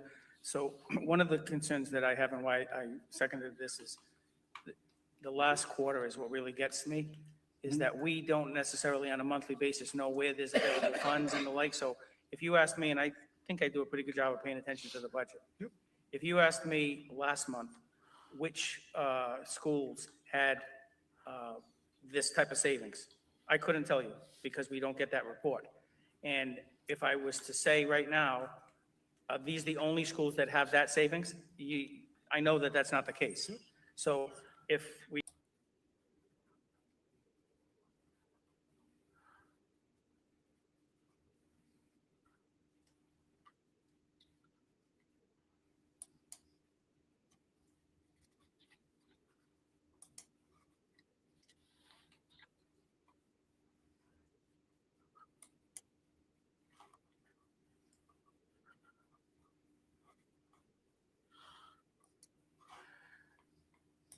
So so that was the actual school committee. The school committee was live with the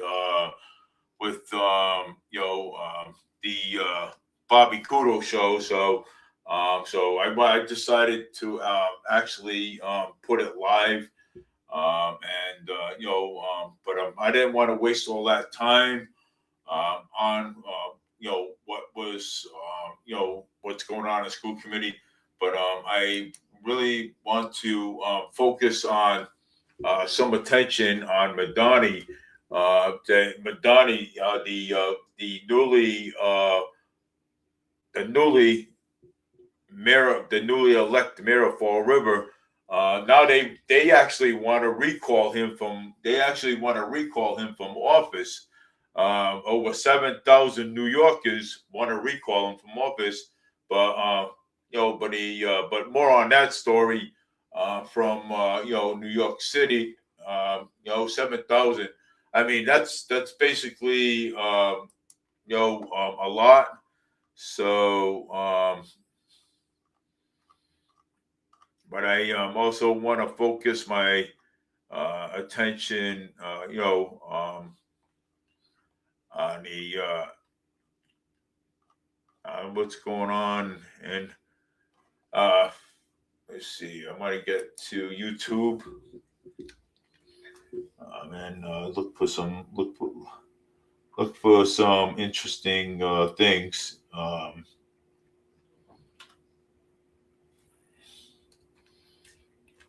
When I get to YouTube,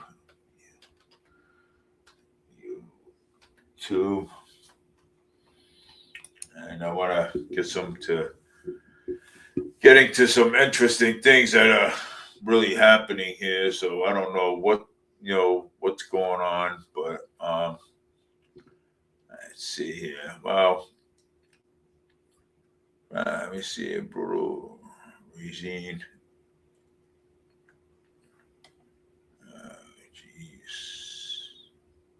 Fairy House of Horror. Let's see here what's going on here.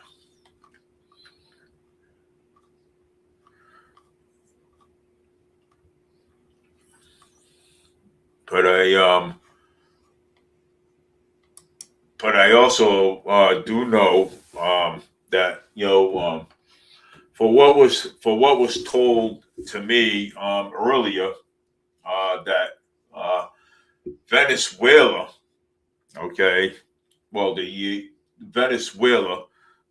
the Trump administration is taking over, is taking over the oil, and where that Russia was giving $30 a barrel. Now that the Trump administration, the United States, now has the oil, so now Venezuela is going to get $68 a barrel instead of $30 a barrel, which is, I mean, I think that's pretty good. You know what I'm saying? So we'll basically have some actually talks on that too as well. About the oil situation. But I just want to try to come up with some stuff here for tonight's show. So I didn't want to waste all my time on that.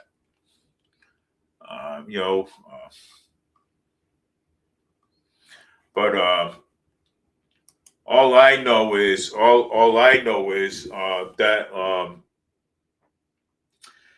right now China's mad. You know what I'm saying right now. So China's very upset. Very upset at the U.S. Right now. And I know that for what I've been told today too, as well, that there was basically a Russian. There was an oil rig headed to Russia, and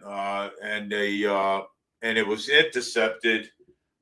And it was intercepted by a submarine, and to escort it back.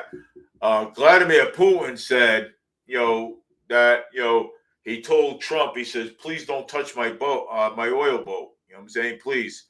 And so actually Trump took it anyway. You know what I'm saying.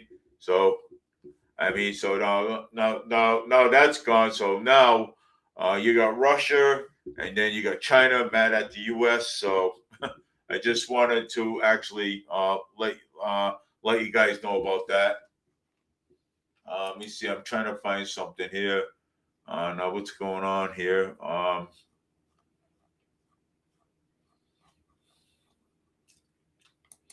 But I can't find anything on YouTube. So, but I just also want to let you know. I mean, why is Sheriff Haro at a No King protest? You know what I'm saying? Why? You know what I'm saying?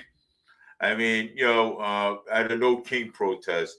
And plus, I think there was also an update on that too. So I don't even know. I'm going to say, wait a second here. I'm going to go and actually take a look at what's going on here.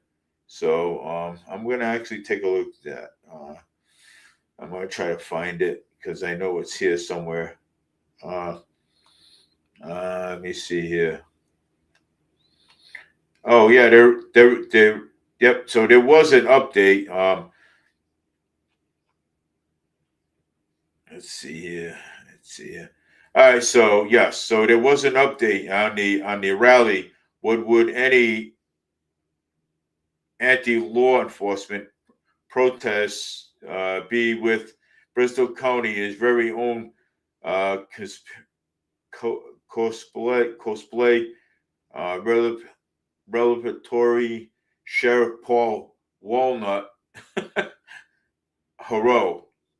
The right schedule Sheriff Walnut was up early this morning and then during his favorite positions, and he was elected to lead supporting officers. Now, much easier to grab a sign and strike a pose and remain everywhere. He is available wherever it follows the left need of law enforcement officials. I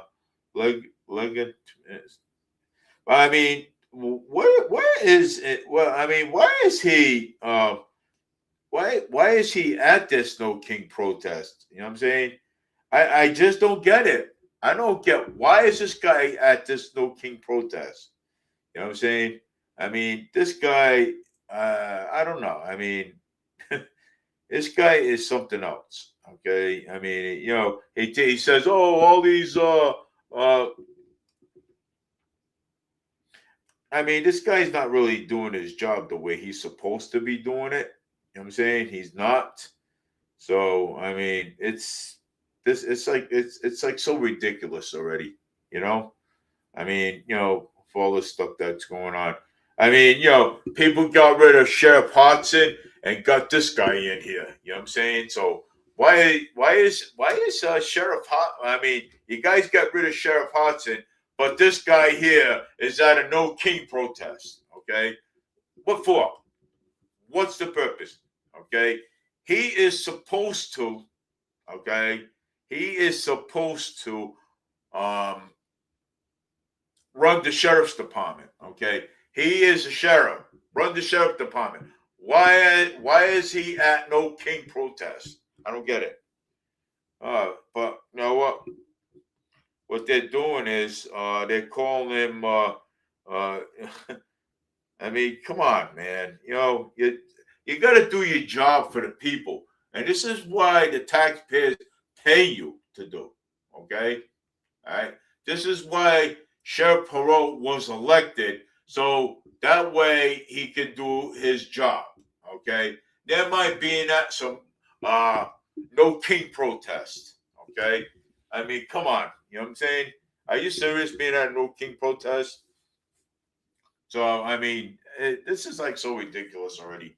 You know, with some of these, you know, I mean, we got people. The people of the city of Bristol County got so upset at Sheriff Hodgson. Okay, but now look what this guy is doing. You know what I'm saying? Look what he's doing. Ain't that sad though? Look what he's doing. I mean, this is like total ridiculous already. You know, kind of No King protest. Come on, give yourself a break there, man. I mean, yeah, wait. What's he trying to do? Trying to score some points with the No King protest? I mean, no wonder they call him Sheriff Walnuts. Oh my God! I mean, it's something else, man. I'm gonna try to actually find something else over here that's going on here. You know, I don't know what else is going on, but I'm gonna try to find something here that will catch somebody's eye.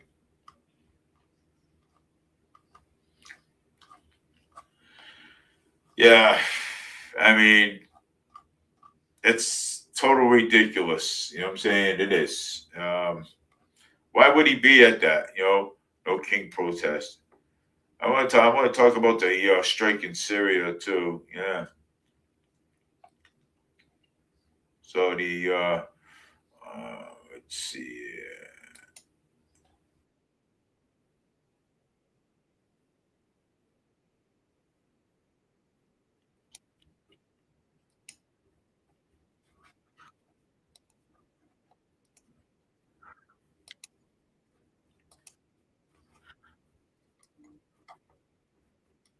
Well as Army Apache helicopter gunships. We await confirmation on what was used this time, but it's safe to say, John, those assets remain in the region. There's always a squadron of F-15 Strike Eagles. The last time the strikes were launched from Jordan, remains to be seen if the Jordanians assisted this time. But it all comes as the United States is working closer with Syria's government to root out and destroy the remnants of ISIS. And that December 19th strike, there were 70 targets. We'll have to see the readout of the strikes that are taking place right now. We're told those bombs have been dropped and some of those aircraft are returning to base, John. We have not heard from President Trump today. It's notable, though, John, the schedule for President Trump is pretty light. He had a dentist appointment this morning. He did not go to his golf club to stick a tee in the ground. So perhaps he is monitoring the situation as we speak in Syria, John. What about those December 19th strikes? Do we know the assessment, the after battle assessment of what happened there? Nothing was published, John, but the U.S. Central Command responsible for all American forces in the Middle East said 70 targets were struck throughout central Syria. If you recall, after the killing of the 2 Iowa National Guard soldiers, that was during a key leader engagement in Palmyra in central Syria by what CENTCOM called a lone ISIS gunman was responsible. He had been serving in the Syrian security forces. He was delinquent, we were told. He was suspected of having ties for ISIS and was in the process of getting kicked out of the Syrian military. And President Trump has been working with Syria's new president trying to strengthen ties in the region to kick ISIS out, also to bring Syrian Kurdish forces together with the Syrian forces in Syria. But this strike today, I'm told, is a continuation, the payback, the vengeance, if you will, John, after the killing of those 2 Iowa National Guard soldiers and their American interpreter. And when Hafez al-Assad was still running Syria, the Russians had a significant presence there. And I know U.S. airstrikes had to be somewhat wary of not getting too close to the Russian zone of influence, but the Russians are gone now, right? Not completely, John. They still operate a base in Syria. There are still some remnants of the Russians, but nothing like what they had before. And you're right. There was a time when the U.S. military launched strikes in Syria. There was a deconfliction mechanism. Sometimes it was just an unclassified mobile phone and a Gmail account, I was told at the time. But if you recall, when the Delta Force launched one of its last major operations to kill the ISIS leader Abu Bakr al-Baghdadi in northwest Syria, they had to fly near some Russian forces, and there was some deconfliction on that operation, telling the Russians this fight is not against you, it is against the leader of ISIS. Yeah, an iPhone and a Gmail account. So when do we expect to hear the results of what happened today? Has the Pentagon said anything, Lucas? Not officially, John. Of course, we're standing by. If past this prologue, we're expecting some kind of post from President Trump announcing the strike that has taken place. And most of our viewers are hoping a very successful one in Syria. I have to wait until all the aircraft are safely returned and accounted for, of course, John. We will be watching Truth Social for the president's post, that's for sure. Lucas Tomlinson, traveling with the president from West Palm Beach. Thank you. Hey, Sean Hannity here. Hey, click here to subscribe to Fox News YouTube page and catch our hottest interviews and most compelling analysis. You will not get it anywhere else. Well, yeah, that was a, let me see.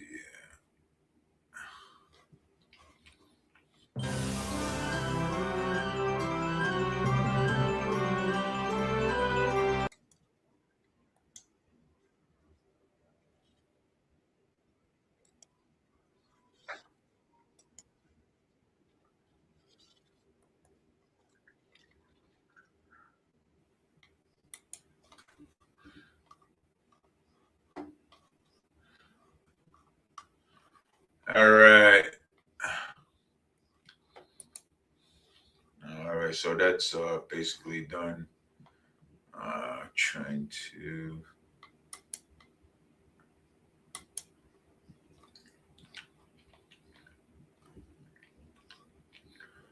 Let's see here. Trying to get something else going here.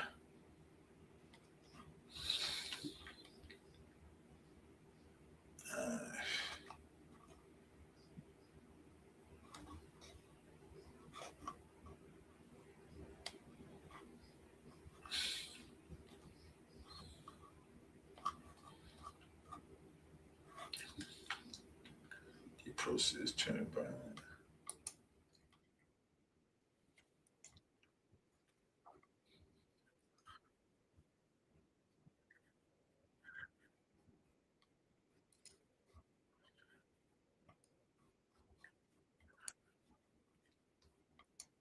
Has gone too far. Trump's approval on handling immigration is down to 35%.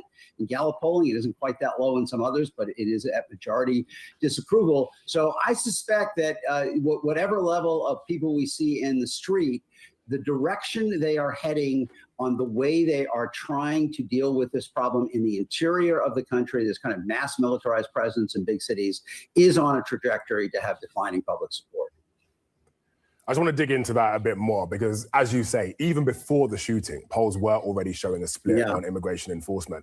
While Trump still does get strong support on border security, more voters say he's gone too far on deportations.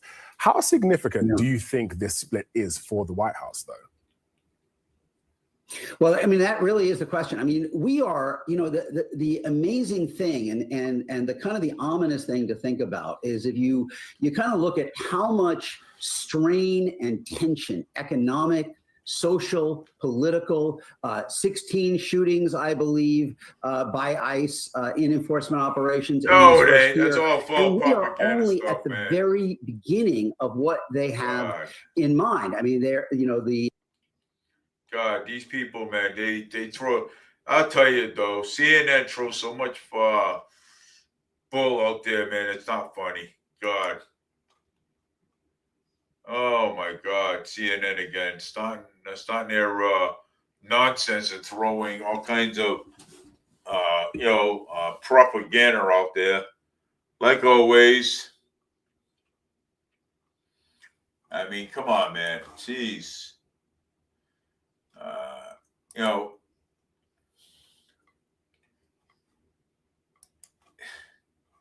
That is total nonsense already. You know what I'm saying?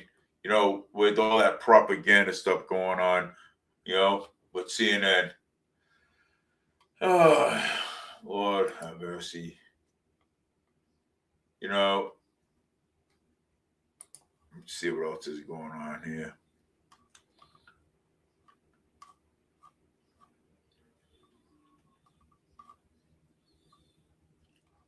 What's this here?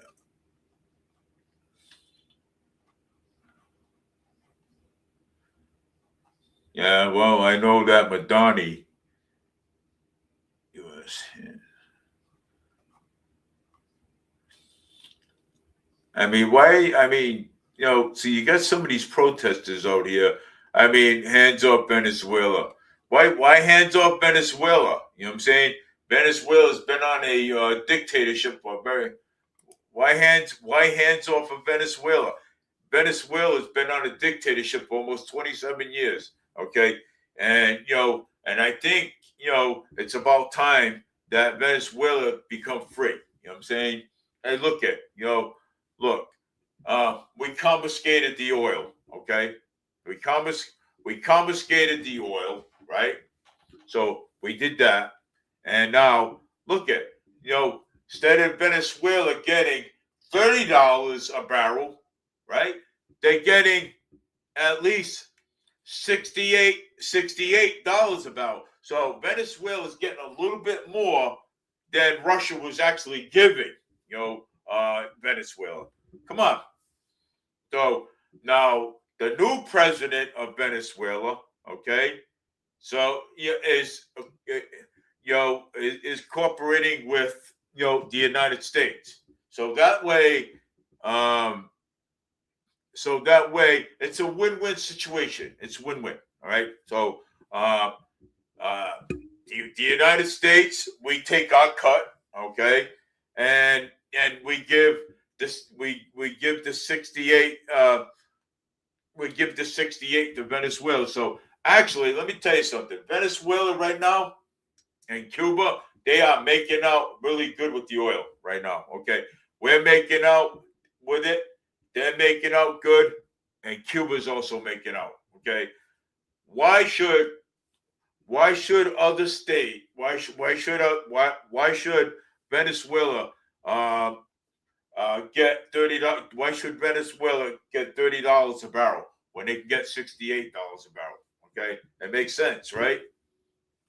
So, I mean, and hey, and yeah, and again, and we confiscated, we confiscated, Russia, the oil boat that was going into Russia. So, and Putin said, well, don't touch my boat, please don't. You know what I'm saying? But hey, President Trump confiscated we confiscated it anyways. You know what I'm saying? So, I mean, so why should all our oil, okay, go over to Russia? Okay, right? Why should our oil go over there? You know what I'm saying? I mean, does that make any sense? You know what I'm saying? And Venezuela's getting $30 a barrel instead of $68 a barrel. Come on, I mean, it makes a lot of sense. Look what the president of Venezuela was doing. You know what I'm saying? He was actually robbing the people. He was actually robbing the people of Venezuela. Don't get me started with that one.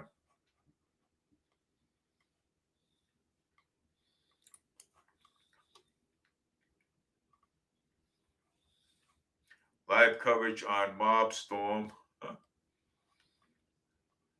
And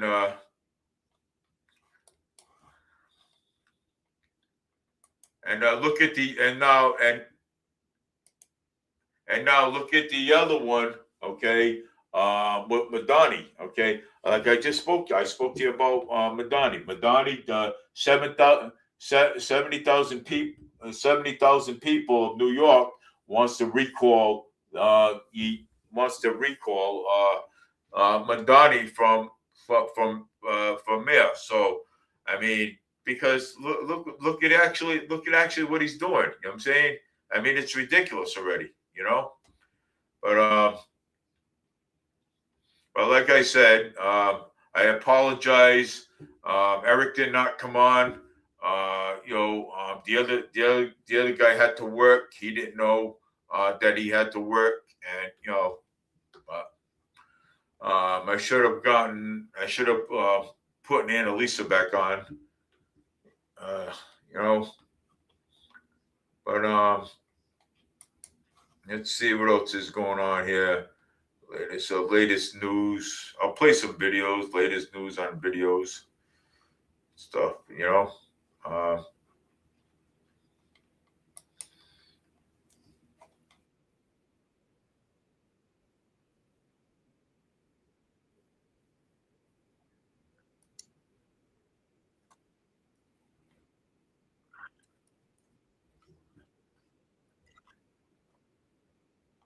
Exploration.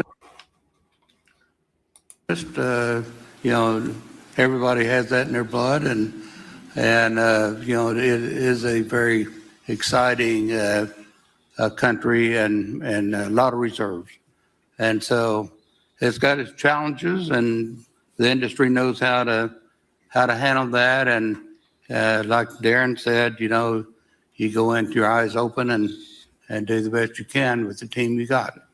So well, you're going to have you. something that they never had really here is tremendous security. You're going to be very secure, very safe, physically safe, in addition to financially safe.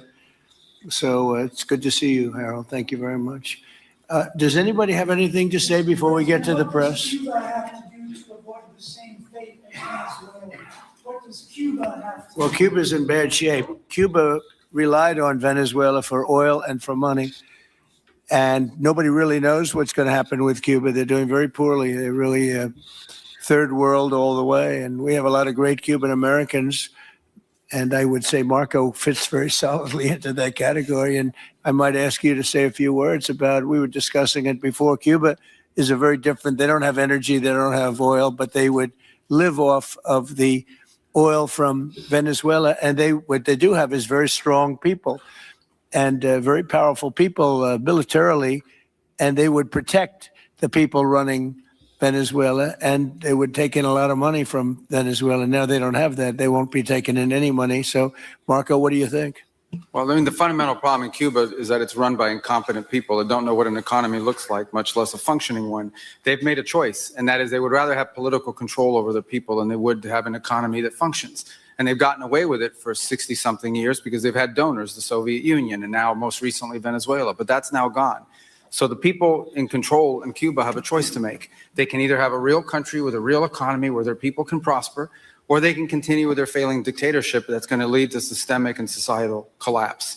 That's a very stark and dramatic choice, and it's one we hope to make the right one. We don't have an interest in a destabilized Cuba, but that would be their fault because they refuse to allow the people of Cuba to have either economic or political freedom for that matter. And you have a lot of people in this country that want to go back to Cuba and help Cuba. A lot of people have left, they came in penniless, they didn't have anything, and they become very rich people in our country, and they want to very much go back and help Cuba. So that's something that Cuba has that a lot of other places don't have. Peter? President Trump, thank you. I do want to ask you about Minnesota, but first, just more on topic. President Zelensky said that he was watching with the rest of the world as you made this order to go and capture Nicolas Maduro. And he said, if that's how it works with dictators, then the United States knows what to do next. Sounds like he wants you to go and capture Vladimir Putin. Would you ever order a mission to go and capture Vladimir Putin? Well, I don't think it's going to be necessary. I think we're going to have I've always had a great relationship with him. I'm very disappointed. I settled 8 wars. I thought this would be in the middle of the pack or maybe one of the easier ones. And I don't know if you know, Peter, the last month, they lost 31,000 people, many of them Russian soldiers, and the Russian economy is doing poorly. I think we're going to end up getting it settled. I wish we could have done it quicker because a lot of people are dying, and mostly soldiers. You know, they get hit in Kiev and they get hit a little bit here and there, and people are dying there too. But largely, it's the soldier population. When you have 30,000, 31,000 soldiers dying in a period of a month, 27,000 the month before, 26,000 the month before that, that's bad stuff. So, as you know, President Biden gave $350 billion to Ukraine to fight. And we would never get that back, although I did make a rare earth deal to get it back. So we will be getting it back, but shouldn't have done that. It was a bad thing to do. I will say that right now, because I was able to get NATO to up GDP from 2% to 5%, NATO's got a lot of money, and they're paying for everything. We're not losing any money. We're making a lot of money, I guess, if you think of it, because we're selling them military equipment. They're probably giving it to Ukraine, but we're selling them to NATO military equipment. We're getting full price and all of that, but that's not a big deal to me. What is a big deal is stopping a war where 30,000 people are being killed every single month. On Minnesota, the vice president yesterday suggested that Renee Good, who was killed by this ICE officer, was part of a broad left-wing network. What has your team told you about this broad left-wing network? Who is in charge of it? Who's part of it? What's it called? Well, I haven't seen the vice president's statement, but he's generally very accurate. I hate to say, look, I watched that yesterday, and there are a lot of different forms to it. But there was a woman screaming, shame, shame, shame, shame. She was a agitator, probably a paid agitator, but in my opinion, she was an agitator, a very high-level agitator, so professional. She wouldn't stop screaming. I said, this isn't a normal situation. This is a professional troublemaker, because you heard it and I had it. Now, I will say this. The news sort of turned her down, turned her off, because you're trying to watch. She was so loud and so crazy and just not normal. When somebody sees something like that, they don't go screaming and the same words. So I guess you could say professional, but I didn't think she did a very good job. You have agitators, and we will always be protecting ICE, and we're always going to be protecting our Border Patrol and our law enforcement. Yeah. Thank you, Mr. President. Mr. President, in your conversations with these oil executives today, did you provide any security guarantees so that they can do their work safely in Venezuela? Yeah. And separately, Mr. President, they will have those guarantees, yes. And separately, Mr. President, I'm curious in terms of the future of Venezuela. Do you see Venezuela, now led by Delcy Rodriguez, as an ally of the U.S.? Is that the way that you view that country right now? They seem to be an ally, and I think it'll continue to be an ally. And we don't want to have Russia there. We don't want to have China there. And by the way, we don't want Russia or China going to Greenland, which if we don't take Greenland, you're going to have Russia or China as your next door neighbor. That's not going to happen.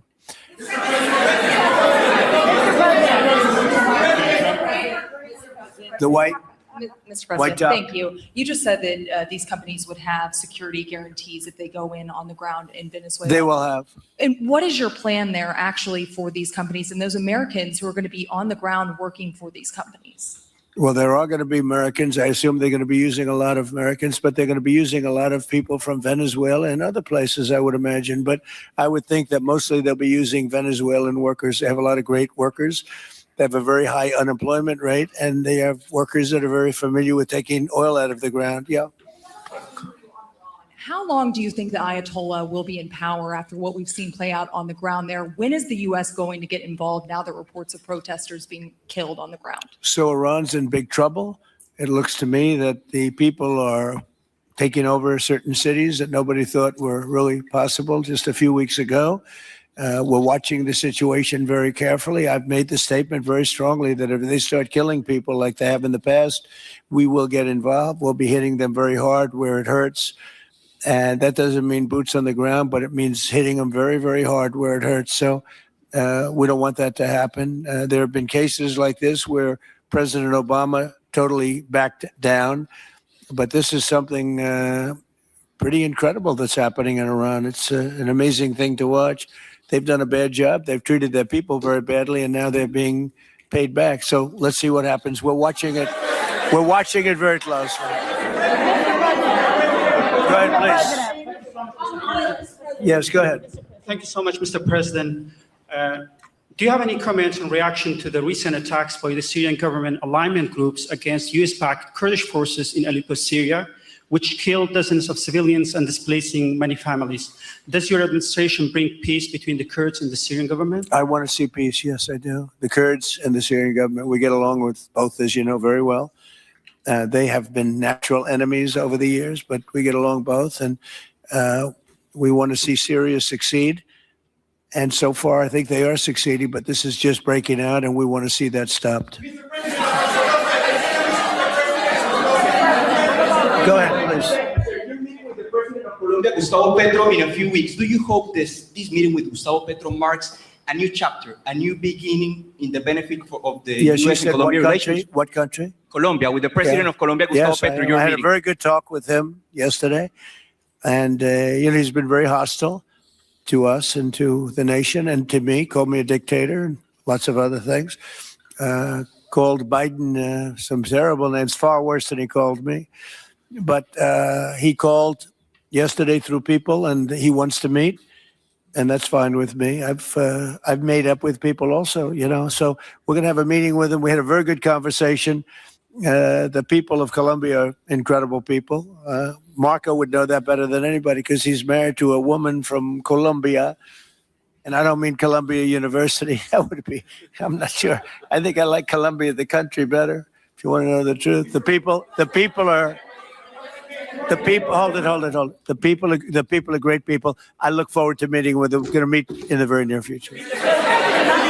Would you meet the interim president of Venezuela here in the White House? Would you greet her to discuss the fate of the oil? Yeah, well, I'm going to meet a lot of people, and we're going to meet, we meet a lot of people. When you end 8 wars, you get to know a lot of people, and I think it's very important. As an example, we have over $18 trillion.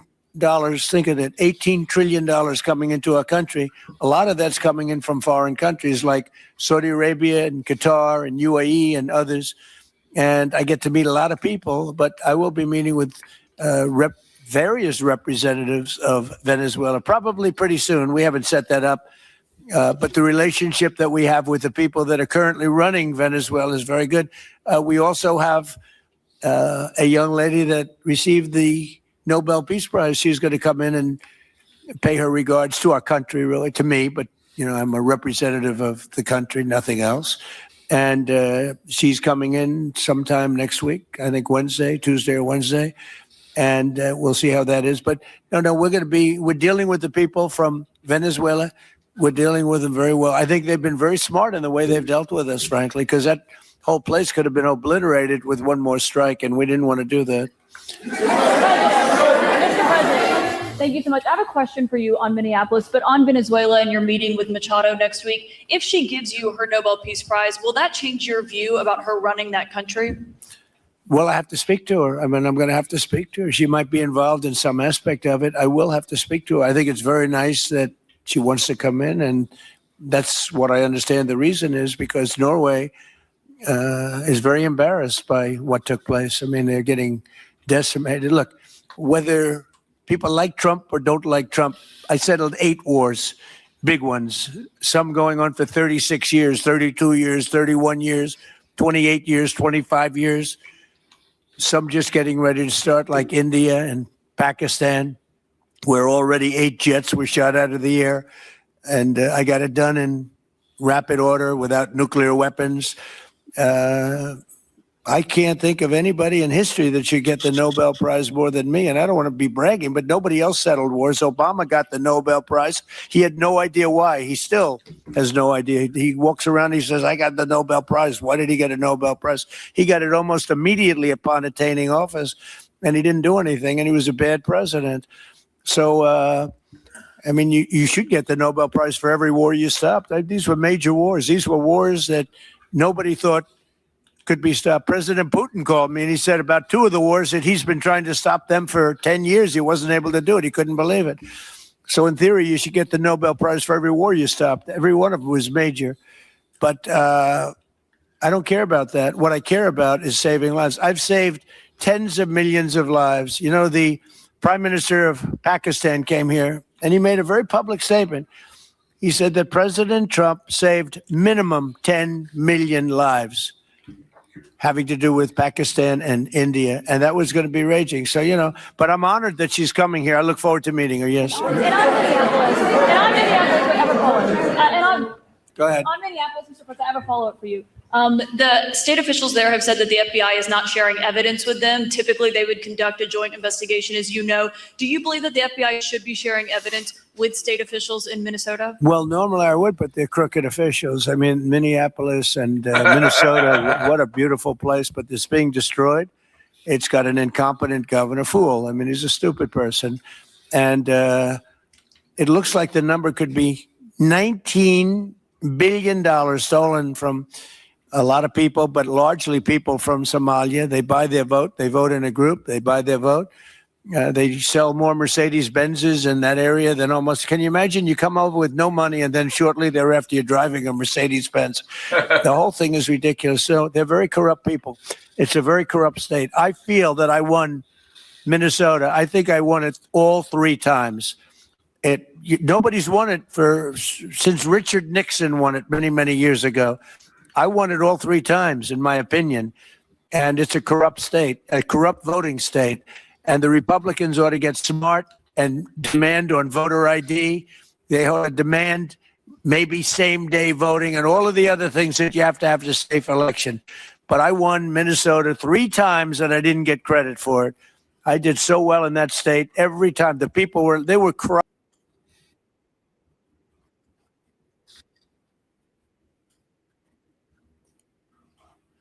Well, let me tell you something.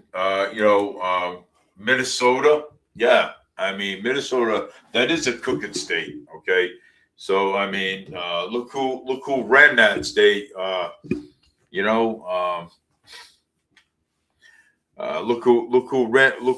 who was governor over there before he resigned. But I didn't want to get too far into that because my show's about to end, and well, I guess I will have Saturday, Saturday of next week, and Monday too of next week. We can have